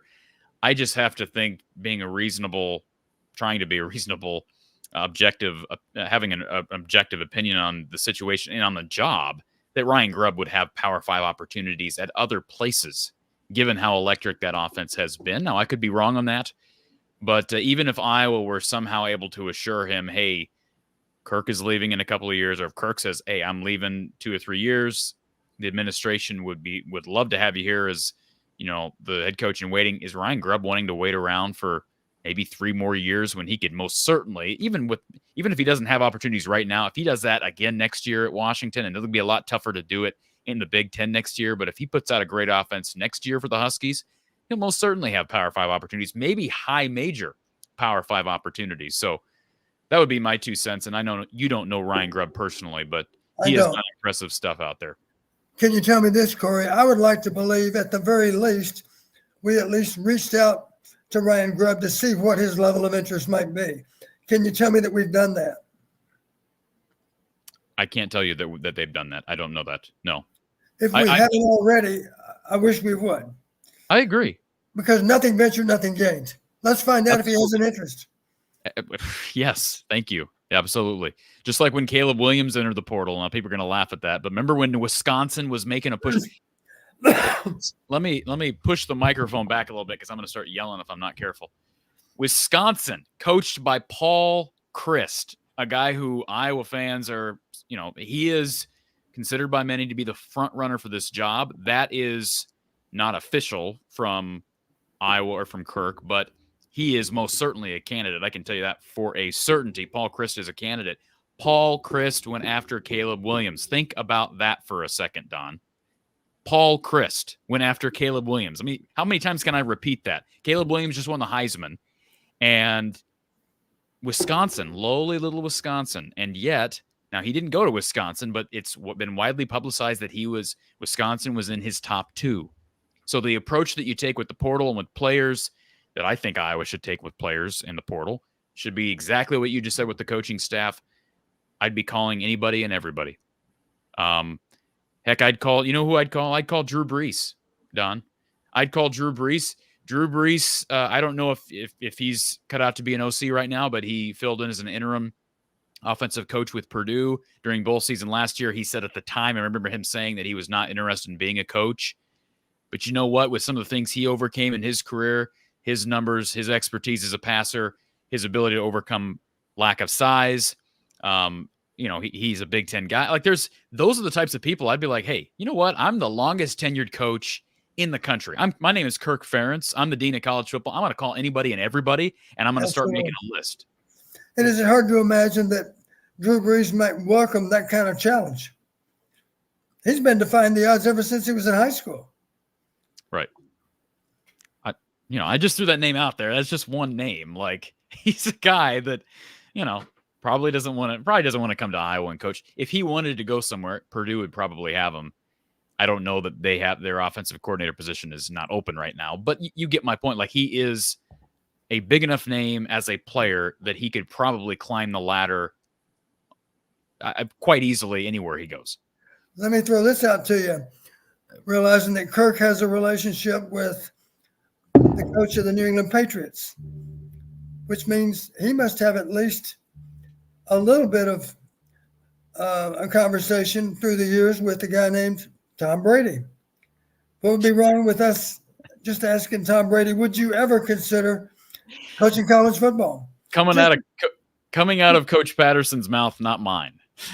Just asking. That's all. Sure. What's wrong with that? What's wrong with that? I mean, I don't get it. But anyways, Jason says, how about we ask Seth Wallace and Phil Parker their opinions? Whose offense have you had a heck of a time stopping? That's not a bad way of looking at it. It's a good point. Maybe it didn't even happen while they were coaching at Iowa, but maybe they're able to say, maybe Phil's able to say, you know, when I was coaching in the MAC, we had a hell of a time ever figuring out how to defend this particular coach's offense. And if he was in the MAC 10 years ago or 15 years ago, or I guess it'd be longer than that, Phil's been at Iowa a long time, it would be an old school coach, but you get the point. Is there anything wrong with asking Phil, is there a team out there that you've honestly said, I hope we don't play them in a bowl game because I'm not sure how we could defend them? Let me just say this to Brandon. I understand where you're coming from. He comments, Ryan Grubb runs a totally different offense and not a fit for Iowa. And I respect your opinion. That is your opinion. That's fine. The Iowa offense is a train wreck. Okay? And Brandon, you're not giving Ryan enough credit because great coaches can adjust their offense to fit the personnel they have. I'm pretty sure that this guy at Washington can do that too. Yeah. It's at least those are the types of names that I'm again, how hard is it to make a call given use the power that you have as Kirk Ferentz to your advantage in a situation like this as it relates to the hiring process. And I can tell you, I've said this before on the show, people have reached out to Kirk. Big name people have reached out to Kirk. That I can tell you. And as I said yesterday, no, I'm not talking about Paul Chryst, Joe Philbin, not Joe Ludwig, that's his son who played at Iowa as a fullback, Andy Ludwig, and I'm not talking about Drew Tate and Chuck Long, and I'm not talking about any of those guys. So don't forget Tom Brady. And I'm talking about Tom Brady or Drew Brees. Okay. So anyways, we'll see. But Kirk is going to have some decisions to make once we hit January. Our user here says, hopefully we can lock out that freshman 5-star quarterback. Fingers crossed, but got hope. Good test for the defense and some young players. Of course, Cooper DeJean is out, so we'll see a heavy dose of Deshaun Lee, and he'll have a challenge on his hands. It sounds like the Iowa players did not see this coming based on some tweets that I saw earlier today. Erica with the super chat. Thank you, Erica. Who was she says, Corey, she says, who was the coach that called Kirk and offered his services and Kirk turned him down? Wasn't he from North Dakota? Can't remember who it was. Okay, I thought you were going to ask a different question. Yeah, that's I've talked about that on this show. That was when Brian was elevated to quarterbacks coach. It was Randy Hedberg that had shown some interest, the passing game coordinator up at North Dakota State. North Dakota State, passing game up at North Dakota State. Should he be in the conversation for a role moving forward? Sure. The guys have expressed interest in the past in the job through, I believe. Go ahead, Don. This is a good time for you to mention the latest on Easton Stick. Thank you very much. Randy Hedberg, who I've touted on this very show, I can tell you with 100% confidence, Randy Hedberg reached out to Iowa, and I believe did so through maybe his head coach who had a relationship with Iowa. They reached out, inquired about the quarterback coaching job 2 years ago prior to Brian being promoted. Randy, his team, his club was told that Brian was going to be the quarterback's coach. And so basically was turned down without even an interview, without even a phone call. So I guess my point in bringing that up is you brought up Easton Stick, who's been filling in for Justin Herbert down with the Chargers. Easton Stick is a Randy Hedberg prodigy. Carson Wentz was coached by Randy Hedberg. Trey Lance was coached by Randy Hedberg. This is an FCS program, and a couple of those guys, you're talking a 2-star guy, a 3-star guy, and a 0-star guy. All those guys ended up being NFL quarterbacks who have played in the league. Carson Wentz is a Super Bowl champion. Easton Stick is starting right now. That's the type of guy. Like, yes, he's older. So what? Not saying he needs to be the offensive coordinator. 2 years ago, he would have been the perfect choice for quarterbacks coach, in my opinion. And perhaps that would have saved Brian Ferentz's job because he could have coached the passing game and Brian coaches the run game. That's something we've speculated on in the past. But anyways, that's who you're talking about, Erica. He is still in the market. And by the way, his head coach just went down to USC to be the linebackers coach. So Tim Polasek just got hired up there. I don't know what Randy's future is. Have you heard anything about the coaching staff with Tim Polasek now, Don? I have not. Of course, he and Tim have a background together from his coaching days at North Dakota State too. They know each other well. I'm assuming that nothing will change. They'll be working right there within North Dakota State. Yeah, absolutely. Great conversation, folks. And I love having these conversations. But Mike, you don't know what you're talking about. Trey Lance might be one of the biggest busts of the last 10 years. First of all, you don't know what you're talking about in the sense that he's still in the league. He hasn't busted. B, he's had guys in front. He had guys in front of him down in San Francisco. And C, we're talking about a guy who was a first-round draft pick. I don't care what he's done at the NFL level. He was developed and regarded by scouts to be a first-round pick. Okay, when's the last time Iowa football has had a first-round skill position player minus tight end? And we're talking about the quarterback position. So that's a stupid comment to make, Mike. You're not stupid. That's a stupid comment to make when we're talking about development at quarterback. I don't know why you threw that in there, but anyways, let's go to our next caller. We've got Kyle on hold. Kyle, am I too hard on Mike? No, I think Mike might be forgetting that Trey Lance also snapped his ankle in a game about a year and a half ago. Just because he busted out, like Jamarcus Russell was a great college quarterback, wasn't he, Don? You were coaching back when Jamarcus Russell was around. He was the biggest bust maybe of all time at that position. But he was still a first-round draft, overall first pick because of what he did, the development that he made. Now, if he went to the league, and I don't know if it was, there's talk about him not working hard enough or in his weight, whatever. Trey Lance has been hurt. Who knows what's happened? Once he's out of Randy Hedberg's hands and the North Dakota State, their staff's hands, it's off their hands. But anyways, go ahead, Kyle. Yeah, well, the first thing I was going to say is good to have you back, Coach Don. We've feels like it's been a while, even though it hasn't been that long. But I think that conversation with Kyle, I had DM'd with Kyle. Was it Kyle Dupik that you had on about half an hour ago there? And he DM'd me, and we talked about some of the analytical stuff. But I think that conversation just perfectly sums up Coach Don's value to the show, because you're so naturally analytical that you make us all. You bring the other analytical football fans in and make us look into this stuff a little bit more. So thank you for that. I think that was really interesting. I'm curious to add on to that before we move on to other stuff. If Deacon, because we've been told, right, last year especially, that Spencer was a slam dunk starter pretty much the whole year. And he did get replaced in 2021.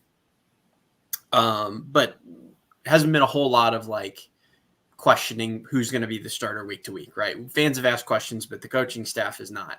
Real quick, who got replaced in 2021? Petrus. Was that injury? Was that injury against? He never got replaced because of performance in 21.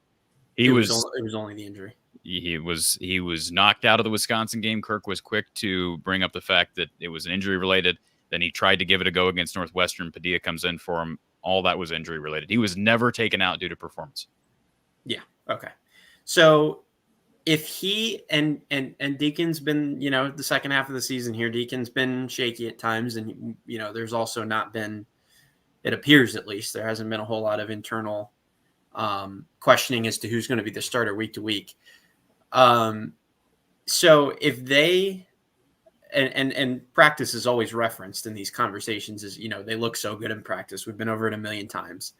What do you think if Deacon Hill and Spencer Petrus with that offense played against the Iowa defense in a real Big Ten game, what do you think their stat lines, their finishing stat lines would be like for a 60-minute game. If the Iowa defense was playing them like it was a Big Ten conference game, 100% full steam. I mean, would they even throw for 100 yards or 150 I was yards? going to suggest we'd have nothing but double-digit total offense. I don't think we'd break 100 yards. Remember when I told you? Remember what I told you a year ago, Don? I think it was prior to the start of the season. Might have been like 2 weeks prior to the season. There was like a closed scrimmage. I don't remember. I don't know what that is that they do, but they had a closed scrimmage, and I was told prior to that was actually. I'm sorry, that was prior to the 20. Yeah, that was 22. Prior to last season, prior to 2022, and I believe the first team offense went up against the first team defense. And the entire day, the first team offense got 2 first downs. I'm serious. That was an entire scrimmage, and the offense got 2 first downs. And I remember saying, like when I heard that first, I thought, uh-oh. And then I thought to myself, that got to be inaccurate information. But the source that told me has been right on all these other things. And then, like, the first game of the season, what was the first game of the 2022 season? Uh-oh. South Dakota State, right? We had 7 points, but it was 2 safeties and a field goal, as I recall. It was one of the most unbelievable. There's still a YouTube video up. Is it PCK Highlights or whoever does these little different highlight channels making fun of that game? And Iowa won the game. Don't get me wrong, but that is going to go down. That game, as I remember, you were in the stadium. How early was the fan base booing? First game of the season, and the fans are booing. I mean, I'd never experienced anything like it, and I was home for that game, but incredible. Well, the one thing I was confident of is the fans were going to be impressed with FCS football at the end of the day, because that's how good South Dakota State is. Yep. But again, it wasn't just it was not a South Dakota State problem, because then we saw it week 2 against Iowa State and moving forward the rest of the year. But anyways, go ahead, Kyle. Well, I was just gonna say, like, we all know what would happen if that hypothetical matchup, like you're talking about in that scrimmage, happened in a real game. So, my question number one is, if they look so good in practice against the Iowa defense that they're slam dunk starters, what is wrong with practice? Because there's no way that they're going up against the first team defense and they're looking good enough that even if there's bias towards a certain player, like. If you threw for 100 yards or 75 yards in a game and 2 interceptions, like, I don't care how much you like that quarterback. Like, you can't say that they're a slam dunk starter week to week. And I don't think Kirk would say that. So it blows my mind on the one hand how they can be talked about as good enough in practice, both of them, Deacon and Spencer, to be slam dunk starters. And then also on the flip side to it, I think it's equally incredible how good the Iowa defense is despite practicing against the Iowa offense. Don, your thoughts on that? Well, I was just flashing back on a playoff game involving North Dakota State just a couple of weeks ago. Some of our listeners for sure saw it. It was North Dakota State at Montana in the semifinals. And Lisa and I watched the game, and she made the comment. She said that game was a lot of fun to watch. And the reason she said that is because both teams had a lot of imagination to their offense, a lot of misdirection to their offense. One of those teams, North Dakota State, of course, had Randy Hedberg on offense. Now, I don't know that Randy he certainly doesn't deserve all the credit for those good game planning that they did and getting ready for Montana. Incidentally, they lost in double overtime. But truthfully, both offenses look really good against outstanding defense. But I couldn't help but be impressed with the North Dakota State offense, especially because I know that Randy Hedberg had something to do with that game plan and something to do with the outstanding execution since he was coaching the QBs. And by the way, real quick, not to rip on Mike again, but he's doubling down, so I'm going to double down on my rippage. Mike says Lance was analyzed at North Dakota State for how many games? Pretty small sample size. Mike, Trey Lance, these are his offers coming out of high school. He had offers from North Dakota State, Boise State, Brown, Cornell, South Dakota State, and Northern Illinois. How the crap, bro, do you think he got to be a first-round pick if he was not either A, identified by that staff, and B, developed and then evaluated by scouts? Like, that's just a stupid comment to make, bro. I'm sorry. I think if you go back and look, how many times did their season end with another national championship? So there were all those extra playoff games against good opponents too. Anyways, I love you, Mike. I feel a little bit more comfortable ripping into you because you're a good guy and it's nothing personal, but dumb comment. Anyways, Kyle, go ahead. Yeah, no, I was just gonna say I watched San Francisco play against Baltimore with my dad, and my dad said the same thing. Because he never watches anything except for Iowa football. He's from Ireland, so he wasn't a big football guy until he came to Iowa, and Iowa football was kind of the big deal in Iowa City. So he learned football through that. But he watched Baltimore and San Francisco play, and he was like, "This is a different sport. I don't know what I'm watching." Like he thought it was the most exciting thing in the world, and I'm like, and I granted that's the NFL, but it's just the reality of our situation. But another thing I'd like to ask Coach Don is, obviously we've talked about all the holdouts for Tennessee in the bowl game. What does bowl preparation look like for a team that, number one, I mean, they play in the SEC, they play a completely different style of football to what I was used to. And number two, they're missing so many players that you really don't have a lot of tape on most of their offensive guys and defensive guys, to be fair, but especially on preparing for Tennessee's offense, because that's when we think Tennessee, we think great offense right now, at least. What does bowl preparation look like for a team that plays a completely different style from you, and also you have no tape on a lot of their players? Yeah, that's a challenge. And since you brought it up, let me mention this.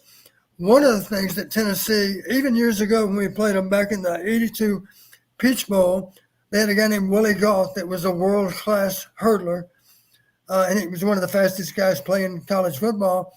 Hayden wisely said, we had a punter by the name of Reggie Roby, and he said, "You know what, Reggie? I want all your punts to go just off the field because I don't want Willie Goff to return a single punt." We won the game in part because Willie Goff never fielded a punt. Reggie did a great job of punting the ball barely off the field. And that team was based on big play offense. And this team is based a lot on big play offense. I know the numbers because I do an analytics in preparation for the game. I looked at 10 Iowa games. That would be the 9 ranked conference games plus Michigan. And then I took the 10 best games from Tennessee. That would be their 8 conference games plus non-conference. Their 2 most difficult non-conference games. That happened to be Virginia and Texas San Antonio. It means I threw out an FCS game. I can't recall who it was, and I threw out a 59-3 beatdown against UConn. So I had 10 games of each. Here's what impressed me. In those 10 games, Tennessee had a total of 22 not explosive plays, 22 super explosive plays. I remind you, explosive is 20 yards or more. Super explosive is 30 yards or more. 22 plays that were 30 yards or more in those 10 games. Let me go one step further, Kyle. 17 of those 22 plays were 40 yards or more. So that'll give you something to think about. It's going to be a real challenge to eliminate explosive and super explosive plays. It'll be, I think, probably the toughest challenge we'll have all season because Tennessee does a good job of getting the ball into open space. And, of course, they have guys with some speed that have an idea what to do with it. The good news, the star running back is out. He's got breakaway speed. I think one of their top receivers is out. He's got home run speed. But they still have other players, of course, that can gash you too. So that'll be our challenge. And, of course, what gives us a chance to do it is the fact that we played all night against Penn State without giving up an explosive play. We played all night against Michigan without giving up an explosive play. To suggest we're going to shut out Tennessee on explosive plays is kind of hard to imagine, but we're going to try. And I think we have a better chance of doing it than maybe anyone in college football. So that'll be part of the fun of the game is to see if we can eliminate big plays on the part of Tennessee. Yeah. And in your experience too, with the analytics, maybe you can speak to this as well. We get a lot of these kind of in the past they were even like Pac-12 Big Ten games or Big Ten SEC games where you have these contrasting styles and you have one kind of grit and grind team and one kind of air it out, throw it all over the park team. Do you have any analytics or even just from personal experience about which one of those styles tends to win out more often in bowl games? Well, I think it matters a little bit what the weather conditions are. Obviously, the adverse weather would favor the grinded out team. I think part of the problem in preparation for one of those finesse teams, if you will, is that you simply don't have the personnel to impersonate them very well at all. So you don't think Iowa's impersonating Tennessee? That's a problem. And what you end up with, and instead of having a traditional scout team, maybe you have no choice but to take some of your best, most explosive players, even if they are in the starting lineup or in the second team unit, and put them up against our best defensive players, simply to give them a better picture of what the game is going to be like. I would imagine we've done some of that already, and we'll probably do more as the game approaches. Yeah, that's interesting. Well, Kyle, appreciate you calling in, sir, and always enjoy our chats. And Mavs have allowed the Cavs back in it. It's 105-102 with 4.5 to go, and I don't know what's going on. They had Luka on the bench for a long, long time. I'm looking at the game cast right now, and he didn't have the ball. I mean, he didn't have the ball the whole fourth quarter, so he's finally back in the game. Luka's got 34 points, 6 assists, 5 boards. But anyways, 3-point lead for the Mavs, 4 minutes to go. So. Can we just say, by the way, the Timberwolves need to get rid of Luka Garza, because the fact that they have Karl Anthony Towns and Rudy Gobert on their roster, that dude is going to the G League and putting up 35 to 40 points a night. Yeah, he's averaging like 36 a game in the G League right now. Can't he be signed by someone else, or he cannot because of the two-way contract? I don't know. I'm not sure how that all works. I mean, he does have a two-way contract, so they can call him up and down as they want to, but I just cannot imagine that he couldn't play somewhere else. Like there'll probably a movement on that contract, I would guess. Well, maybe before the deadline. I don't know. Yeah, there has to be, because he looks like a completely different player. Like even just from when he was at Iowa, or his first year in the NBA since he slimmed down. I mean, he looks unguardable in the G League, and you watch him play, and he just looks like an NBA player now. So it's just frustrating to see him not get a shot somewhere. Yeah, he's at 33, 12 and 4 on a block and a half. He's shooting 71% from 2, 71% and 43% from 3. That is unbelievable. Not quite Luka Doncic, but still pretty good. 71% from 2, Corey, on 33 a game in the G League. In the G League, he'd still shoot 55% in the NBA from 2. Yeah, no, I think he'll get somewhere. His defense is not good. Yeah, he doesn't defend very well. So, but we know whose defense in the NBA is very good right now. Sure, yeah. And Dude Liberty, who asked about the Mavs, well, I did. 105-102, 4 minutes to go. Mavs ball. Luka misses the shot to Jared Allen. Anyways, we'll move on. Kyle, thank you for the call, sir. All right, good to talk to you guys. Thanks, sir. All right, let's go. Yes. I was going to say, let me make one point that hadn't been made yet about Tennessee. And it was touched on, but I just want to elaborate a little bit. As somebody called in and said, 6 different defensive backs are in the transfer portal or have opted out for whatever reason, 6. I looked to see how prominently those 6 DBs were.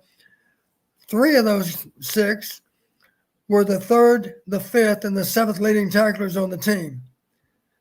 Ranked number 3, number 5, number 7. That would be the equivalent of losing Schulte and whoever our cash might be. I guess Castro and who else would come to mind? Maybe a stalwart other defender in the back end.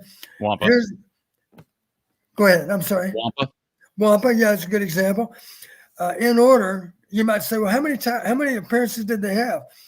The guy that was 3rd leading tackler, the names aren't important because they're not going to, just to give you an idea that they played a lot.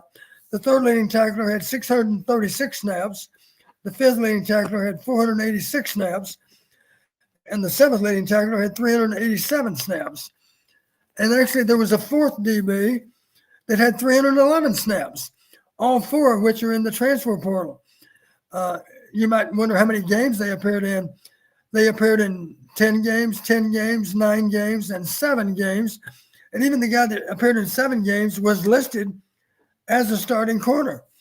So the point is, maybe they decided these guys, they're making tackles, but we're still not satisfied with how they're playing. So we're going to give somebody else an opportunity to see what they can do. And maybe as a result of that, they decided maybe they left because they didn't think they could hang on to their job. I don't know what their circumstance might have been, but the point is the guys that are in the transfer portal are guys that played a lot of real snaps this fall. So at least they're hurting in the back end in terms of playing experience. The guys that are playing in so many cases have less experience on the field than the ones that are in the transfer portal. Dino Chef says the only real difference is the DBs that they lost were not very good in the first place. And just watch the Florida game highlights. Their starting secondary doesn't know how to tackle, Don. So, well, does that mean the ones that are transferring out or the ones that are now on the field? Maybe they don't know how to tackle either. We'll find out. Yeah. Steve Cashman says, what about Kevin Wilson for OC? Where is Kevin Wilson now, Don? I'm not sure. Good question. He's a bright guy. I know that. I was impressed with what he did when he was at Indiana. I was thinking he was at he's at Tulsa. He's the head coach down at Tulsa. I didn't know that.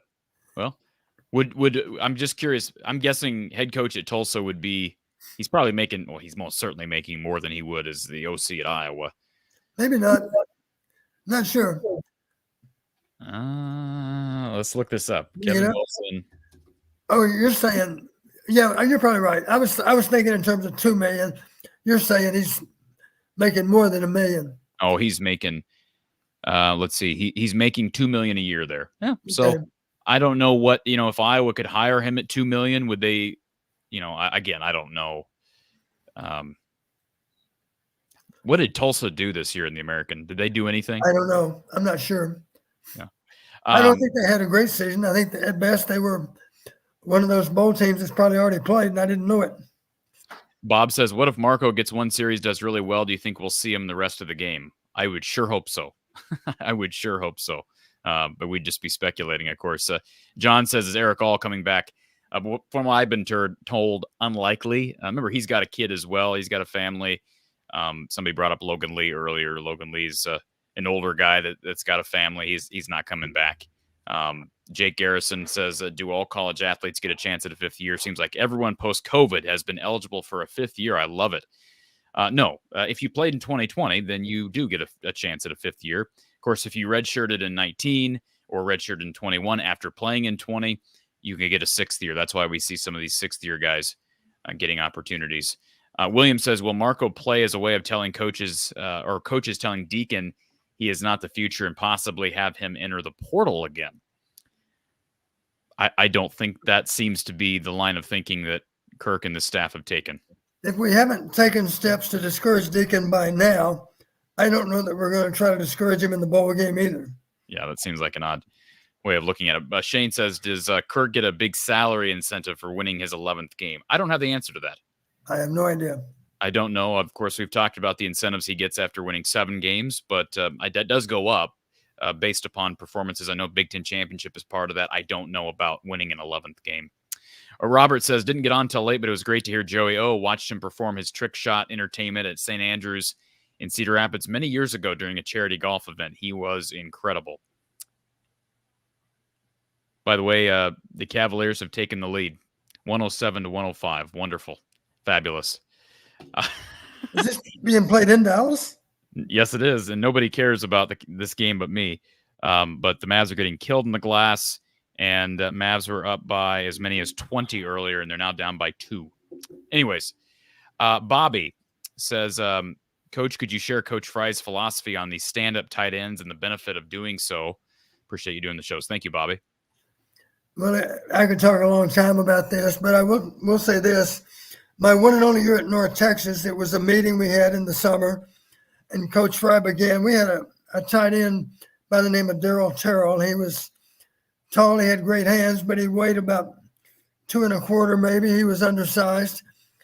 And I remember Hayden asking Bill Brazier, Bill, would it bother the strong safety if we were basically a 3D rover team? So the strong safety who'd be defending the strong side flat, would he have difficulty looking into the backfield if the tight end was standing up all day long? And Bill said, I think that would bother him a little bit. You know, it's unusual for somebody to be able to get in his way that much from a frame standpoint. So yeah, that might bother him a little bit.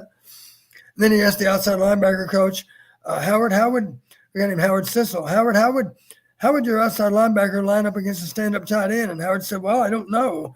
We've never had to play against one, but I guess we'd have to play a little bit taller. I think we'd be uncomfortable if we had our knuckles dragging on the ground. I think we'd play in a more upright position also. And Hayden said, let's do it. And we did, and Daryl Terrell was a real threat in the passing game. He was not going to be a great blocker anyway. But the truth of it is, the other thing he did for us, he was another set of eyes to the quarterback. Let me fast forward you to an Iowa game. We're playing at Wisconsin one year, and they were a 3D rover team also, what we used to call 30 Sky. Strong safeties in the threatening position outside the tight end. And every time the strong safety ran a stunt into the backfield, the tight end blocked him. And after the game, Wisconsin said, we don't know how Iowa knew when we were going to bring that strong safety. And here's the truth. We had no idea when they were going to bring the strong safety. But we had a tight end standing up with his hands on his hips looking at the guy. If he came, we blocked him. If he didn't, we released. Pretty simple. So he's another set of eyes to the quarterback, and he can handle blitz pickup versus a strong safety that's coming from off the ball because he's certainly in position to see what he's doing. And so that just gives you some examples. We really refined it over the years to the point where we played UCLA in the bowl game in 1985. And I remember talking to a GA after the game at the convention that year from UCLA. And he said, Coach, we thought you guys were not going to be able to run off tackle against us, but be damned if you didn't do it anyway. And he said, how did you were able to get that done? And I said, well, if you go back and look at the video, the tight end's feet were up by the tackle's hand. So the tight end crowded the line of scrimmage, which forced the outside linebacker to play off the line of scrimmage a little bit further to give him that comfort of reaction time, away from the pads of the tight end. So when we blocked down on a tackle to run off tackle with the tackle, the outside linebacker had to first close across the line of scrimmage before he was able to try to squeeze. By then it was too late. So we ran effectively off tackle against him anyway. And also one advantage was a tight end standing up. I put it this way, Corey, if you're playing with your hand on the ground and you tell the outside linebacker, I want you to keep Corey out of a pass route because we know they're going to try to get in the ball. Well, if your hand's on the ground, we're going to grab your pads because we can say, we thought you were trying to block us. It's going to be hard for the officials to realize we're holding you. But out of a 2-point stance, it's kind of obvious if we're trying to release downfield and you're holding us, you got your hands around our waist, not around our shoulder pads. Those are just some examples of how it can be effective for us. And it was very effective. The Big Ten didn't think we could make hay with it, but we did. We were one of the better offenses in the Big Ten with a stand-up tight end. And, of course, Marv Cook and Jonathan Hayes, to name a couple, Mike Flagg, they proved you can play stand-up tight end in college and still be a Pro Bowl player in the pros. Marv Cook did that twice for the Patriots. Dino Chef, how does Phil go about preparing for a backup quarterback of the caliber of this Tennessee quarterback, highly talented without many D1 snaps to study? Well, the one thing I would do, I would ask the offense if I could borrow Marco Linez to try to impersonate the guy a little bit better. So you're going to have a case where backup players are going to have to service the number one unit. That's just being creative with how you structure practice. Obviously, that takes away Marco's preparation to play with the Iowa offense. But the first thing we better do is get those starting units ready to go. And if that means we have to ask Marco to service the defense some, then that's simply what we have to do. All right. So we're going to try to run through these last few callers relatively quickly. Thank you for calling Hawkeye Hangout with Coach John Patterson, who's on the line. Hey, Corey and Coach, this is John. Hey, John. The Heisman used to be, the best I can remember, the best player in college football. And now it seems like it's evolved into where it's just strictly a quarterback award. I'd like to see it go back to the best college football player, whether that's a punter, a tight end, or a defensive back. I'd be interested in you guys' opinion. I don't know that you're ever going to see it be a punter, but Don? Yeah, I would like for it to have a little better balance. You know, it's been dominated by quarterbacks in recent years. You know, you think of a guy like Cooper DeJean. If Cooper DeJean can be an impact player on defense and in the kicking game, shouldn't he deserve mention for the Heisman? And the answer is he absolutely should. It may never happen, but there haven't been very many players other than quarterbacks in recent years to even be in contention. I'd like to consider more backs. Here's a good example that we're familiar with. Chuck Long was a runner-up for the Heisman, but the truth of it is, if we decided that Ronnie Harmon should be our Heisman candidate, Ronnie would have got a lot of votes for the Heisman too, because he was both a runner and a receiver. And of course, a home run hitter in both run and pass. So I don't know. I guess they get so preoccupied with stats. The game is more pass-oriented now than it was 20 or 30 years ago. It's hard for a receiver to do it. Harrison was a great receiver for Ohio State. And yet, as you know, there were many more than just Harrison catching passes and being productive for Ohio State. So it's the guy that benefits from all that, of course, is the quarterback, because he's throwing, in so many cases, 35 times a game. And that gives him a chance to pile up some really impressive numbers. Don't our tails go with him? How much will we have an advantage next summer or next fall with a new OC and nobody will know what's coming? Yeah, I think we do have an advantage next summer because you can bet wherever our OC comes from, people are going to be, the early season opponents, of course, are going to be looking at video from his previous place of employment. But they still don't know how that particular offensive coordinator is going to make good with our players. You know, it's still going to be a little bit of a guessing game as to what Iowa might do in game 1, game 2, game 3. New Year, go Hawks. Thank you. Appreciate that, John. Appreciate the call. All right, let's go to our next caller. Thank you for calling Hawkeye Hangout here with Coach Don Patterson, who's on the line. Bronco. Hey, Bronco, how are you? Good. I haven't called in a little while just because, you know, everything happened with the big BF there, and I felt like you've been mourning, haven't you? You've been grieving. I felt like my work was done. But today I'm going to jump right in. I love you guys, but I'm going to jump right in because I have a couple things I want to pick your brain about. Okay. First is different sport, but just real quick. Is there anything in your gut telling you that this might be Fran's last year? You getting that feeling at all? Yes. I'm not saying I think that's going to happen, but I'm kind of similar spot as I was with Kirk a couple months ago, and that looks like that's going to be not true. I don't think Kirk's going anywhere, but there's certain things that have lined up with Fran this year where I could see it potentially being his last year. One of those things being Jack McCaffrey's not coming here. Patrick is potentially, will most likely leaving after this year. So it's possible. Okay. So then this thing, I'm just going to throw some names out at you, and I just want you to give me your likely or unlikely that they'll be back. Right. And if I've missed part of this, and sorry, I haven't been able to listen the whole show, but all right, let's go. Nick Jackson. Likely, unlikely. I think he's back. I agree. Okay. Sebastian Castro. I will say gone. I would suspect gone. I don't know that. He's played so well. I don't know. You know, part of the equation, of course, relates to family circumstance. I don't know exactly what his family situation might be. Jamari Harris.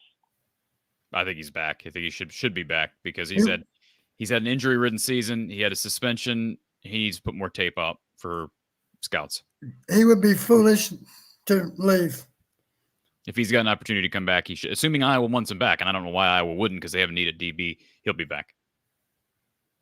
All right. Any percentage at all in your mind? Any at all that Cooper returns? 100%. There's a percentage. 100%. There's a percentage. I'm not saying the percentage is 100%, but I'm saying yes. Yes. The numbers are not 00, Bronco. I can tell you that for a certainty.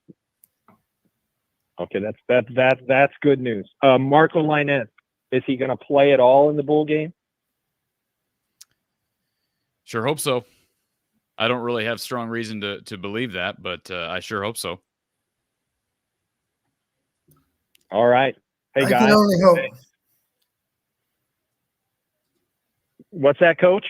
I said I can only hope that he does play. Yeah, me too. I mean, yeah, but we're not going to drag this one down. This is my most positive call ever. So thank you, guys. I appreciate it. I love what you do. Thanks for answering the questions, and we'll talk to you next time. Sounds good, sir. Thank you for the call.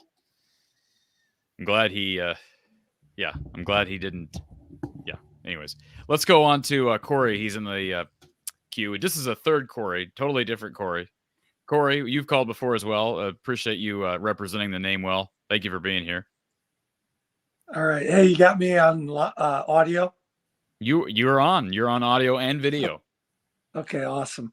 I'm sitting here watching USC in Louisville here, and it's just intriguing to watch the quarterback play.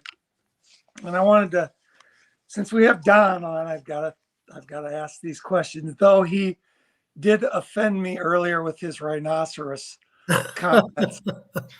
I'll forgive him, and we'll look beyond that. So I just look at our quarterback struggles, and I look at even when we had Cade, I know he wasn't 100%, but with Spencer, with Padilla, with throughout the last few years here, what percentage would you say we utilize the 3-step drop versus the 5-step drop versus a shotgun? And secondly, how does that impact the time the quarterback has? To me, the 3-step drop, if you're not getting the ball out immediately, there is no potential to step up into the pocket because you're already up into the pocket. So that option's gone. And so you look at the 5-step drop, well, it takes so long to get back there, but at least you have the option to step up into the pocket as those edge guys start coming. And then, of course, you got the shotgun. And, I mean, I'm watching these guys in this game, and it's like a 5-yard snap. I mean, they could do a quick kick from the position these guys are in, throwing the ball. And that coupled with offensive line performance, and I just look at the short amount of time that we have had. And then on top of that, I wanted to also include the variable of route trees and receiver speed versus route tree creativity. And I'm gonna throw this back to the days of Chuck Long, back when he used to go back in the pocket and send out a couple of emails and catch up with a call to his mom, and still have time to read the field and throw it. And we can thank an offensive line coach by the name of Kirk Ferentz for that. So how much of that, Don, would you say was better route trees for the receivers? What percentage of it was superior offensive line play? And because Chuck Long wasn't taking shotguns all the time. He was under center a lot of the time. We ran more play action for sure than teams nowadays in general. And so do you think that play action was creating a lot of that open receiver, catching the eyes of the safeties, catching the eyes? Yes, I I just, do.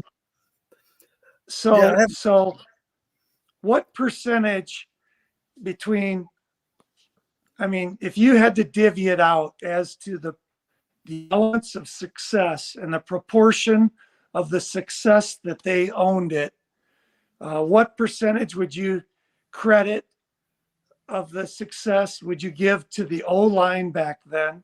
What percentage would you give to the receiver's ability to get open? What percentage of this success would you give to the scheme and the play action? How would you divvy that out as to what would you give the most credit? The allowed Chuck Long, the what seemed to me to be the maximum amount of time needed for a quarterback to go through his progressions. I would assign equal percentages to all the groups involved.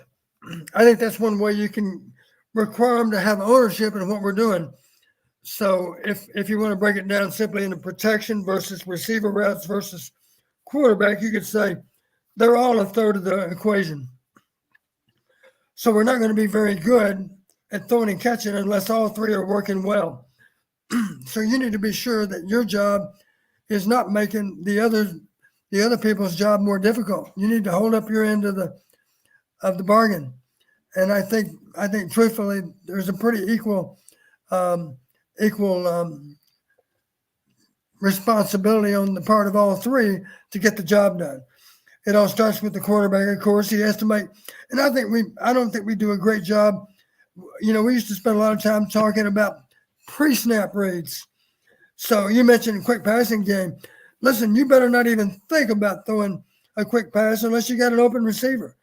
And all you're really looking for is off coverage. And if we guess wrong, the and loan we call for the way, well, we're going to convert our. We're not going to run a stop route against a runner. That's stupid because you're just inviting a pass breakup or an interception. So what's the route adjustment versus cover two, a rolled corner that's playing zone? You convert to a quick slant. At least you have a chance. I'll give you a primary example. Excuse me. Years ago, we were playing against Nick Saban and LSU when I was at Western Illinois. And I was reflecting back on Nick's days as a DB coach with Michigan State. And I congratulated him. I said, Nick, you guys did the best job of disguising coverage that we had ever seen. And that was back in 1985. You might remember the game. We made them 35-31. They had a running back that just tore us a new one. He was only a sophomore, but I think he was third in the Heisman voting that year, a guy named Lorenzo White. Anyway, I was complimenting Nick on the fact that they did a great job in coverage. In other words, they'd show cover two, but stem to another coverage. Nick's response was, it didn't do us any good. You guys simply adjusted your routes anyway. You were one step ahead of us. And I said, well, the truth of it is, you're one step ahead of all other pass defenses because you mastered the art of disguise, and yet it didn't work against us because we route adjust anyway. We were ahead of Bill Snyder, and our offense were ahead of our time. Nick Saban was ahead of his time at Michigan State, but that wasn't enough to counter what we were able to do on offense. It did help that we had a running back named Ronnie Harmon that kept them honest with our running game too, of course. Not to mention solid offensive line, both run blocking and pass blocking. And let's not forget, that was still an outstanding defense too, a Bill Brazier defense. Not our best defense. That was 1981, the first Rose Bowl team. But 85 was a good defense also. Just trying to sort through this in my mind and make it make sense as to why it just seems so hard. And you can't just throw it all on the quarterback because half the time he's dropping back there and he's already got people all over him. Right. Now you don't want to carry the ball low and get the ball stripped and whatnot. But I just, you look at some of these offenses like I'm watching tonight and they make it look so easy. And it's just, and I reflect back on my joyous childhood, thanks to the coaches such as yourself. And those offenses made it look pretty easy too, didn't we? Yeah. And, you try to make it make sense. You also try to have hope for this bowl game. And I took my kids down to the Big Ten championship, and I took it on the chin like a man. And I lost my voice. I screamed for my team nonstop the whole game. And but it just, you want to have hope that the offense can do something. And I guess the first thing is, we're not playing Michigan's defense. We're going to be playing a different defense. So I don't think they're going to be quite as good as Michigan's defense was. And secondly, you have had a month to prepare. Typically, Ferentz coach teams, when they have a month to prepare, or, well, not a month, but a significant amount of time, they put together some fairly decent, fairly polished offensive possessions, regardless of whatever ailments they might have. So I just, to me, it's so perplexing. I watch these games and I watch the tape. Sometimes it's a blown assignment, but a lot of times it seems like the edge guys are coming in, but there's no pocket to step up into. And so it's like, now you're scratching your head. You're like, what's the solution for this one? A mobile quarterback? Possibly. But we always talked about recruiting combination quarterbacks. Not that you have to be the world's greatest runner, but you have to be athletic enough to extend plays. And that's a problem for us right now. We're not very good at that. That's putting it kindly to say it that way. Yeah, and we had a guy named, Drew Tate that did a little bit of that in certain games from time to time against the SEC once. Yep. So anyway, I apologize. I'm dragging you into my confusion and I'm just trying to make it make sense. And then secondly, I'll just say I renewed my Swarm membership today. And come on, Hawk fans. I'm an Iowa State graduate. And I was born and raised a Hawkeye fan. My dad passed away. The greatest day of his life was when we beat Penn State 2021. He climbed stage 4 lung cancer to the top of Kinnick. And we sat up there and the Penn State fans are like, this place is electric. And my dad turned with such a satisfied look on his face. Welcome to Kinnick. And that's right. Anyway, I'm emphatically renewed as a Swarm member. Come on, Hawkeye fans. There's 60 or 70,000 of you. Come on, a couple $100 here. Let's do this. We're re-Higginized as a result of this. And hopefully we get Nick Jackson back. And a lot of these guys that the previous caller was asking about, join that Swarm membership. You may have a little more influence on the return of these guys than you think. So there you go, Corey. Thank you for a great show. Corey, thank you so much. Don, really enjoy it. And one last thing, insignificant statistic of, as you commented on, 50 or 60 yards difference in penalties. And you make that point that may have negated a big explosive play. Right. That's your value right there. I appreciate that, because those little subtle statistics may not represent the impact on the game. They may be huge. And I That's appreciate you so much. You've enlightened me to the analytics side, and I just really look forward to your take on it because it's such an interesting take, and it's the whole hidden yard things, just all your perspective. There's a lot more statistics than just plain numbers. They do have meaning, and they do. And anyway, I just really appreciate your take because it's really added another angle of interest to the game for me just listening to you. So, well, you've seen the movie Moneyball, maybe, Corey. I describe what I do as Moneyball for college football. That's really what it is. Okay. Well, thank you, you. Corey. Thank you for a great show. Appreciate it, sir. D. Rollison here. Sell Cooper to come back Heisman 24 via the new OC, having him on the offense as well for key scoring opportunities. Interesting take. Thank you for the super chat. Erica, she wants a Hayden story before bedtime. Don? Oh, boy. I already know where to start. There have been a lot of good ones, but I think I've told some of them before, and I don't want to tell them a second time. Give me some thought. I don't know how much time we have before we sign off here, Corey. I'll be thinking about it the next few minutes. Well, I was planning on wrapping this thing up, but we're about 2.5 hours in. Yeah. We're not paid by the hour, are we?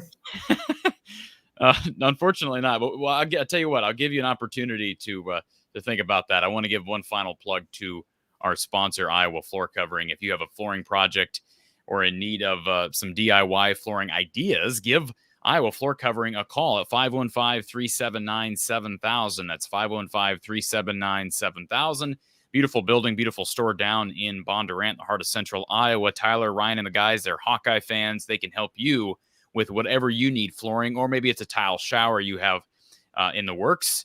Give them a call or visit them online, iowafloorcovering.com. You see the /DIY if you're interested in that tough core flooring you saw an ad for earlier, iowafloorcovering.com/DIY, Iowa Floor Covering down in Bondurant. All right, Don, you got a Hayden story for us. I gave you about 30 seconds, 40 seconds. Well, this is one of my favorite stories. I've told it before, but I realized a lot of our listeners haven't heard the story I'm about to tell. People have asked me through the years, do you have one story in particular that offers a true glimpse of the kind of person that Coach Fry was? Gosh, a couple come to mind. Here's one that comes to mind, and it's kind of funny. I got to take you all the way back to 1981. We're in Pasadena at the Rose Bowl. Of course, that was, as one writer said, that was a trip from the outhouse to the penthouse. Year 3. That's still the fastest turnaround in the history of the Big Ten. So here we are in Pasadena. Brooke was born April 14, 1980. So in December of 1981, Brooke is barely 20 months old, 18 months old. So here we are on the bus, and Coach Fry loved kids. And so even though Brooke was just a child, Coach Fry had Brooke on his knee on the front of the bus. And then when he removed Brooke from his lap, Lisa couldn't help but notice Brooke had wet herself, and Hayden's leg was wet. His pants were wet. Here's the rest of that story. Coach Fry never said a word about that. He acted like it didn't even happen. And then I know that's something that Lisa appreciated, because he could have made a fuss about it if he wanted to. As soon as his pants were getting wet, he could have thrown her off his lap, but he didn't do that. He let her sit there, and then when she was done, when the trip was done, only then did we realize Brooke had wet on Coach Fry's leg. We didn't know it until after the fact. Brooke might be embarrassed, but she shouldn't be. She was only 18 months old. So what year would that have been about? That would have been December of 1981, our first Rose Bowl. Oh, 81. Okay. That's a young Hayden Fry. I mean, just ask that because I've just maybe you mentioned that, but I've never told that story. Brooke would be mad at me for doing it probably, but she was only an infant, so we shouldn't hold it against her. Yeah, I don't think we're going to be able to beat that story. That's about as good as it gets, Don. That's a pretty good one. Very few people can claim that they wet on Hayden Fry's pants, but Brooke can claim that she did that. It's something to be proud of, Brooke. If you're listening, your dad is proud of you, and Coach Fry was was proud of you as well. So thank you for all the well-wishing comments from everybody. Appreciate everybody being here for the better part of 3 hours.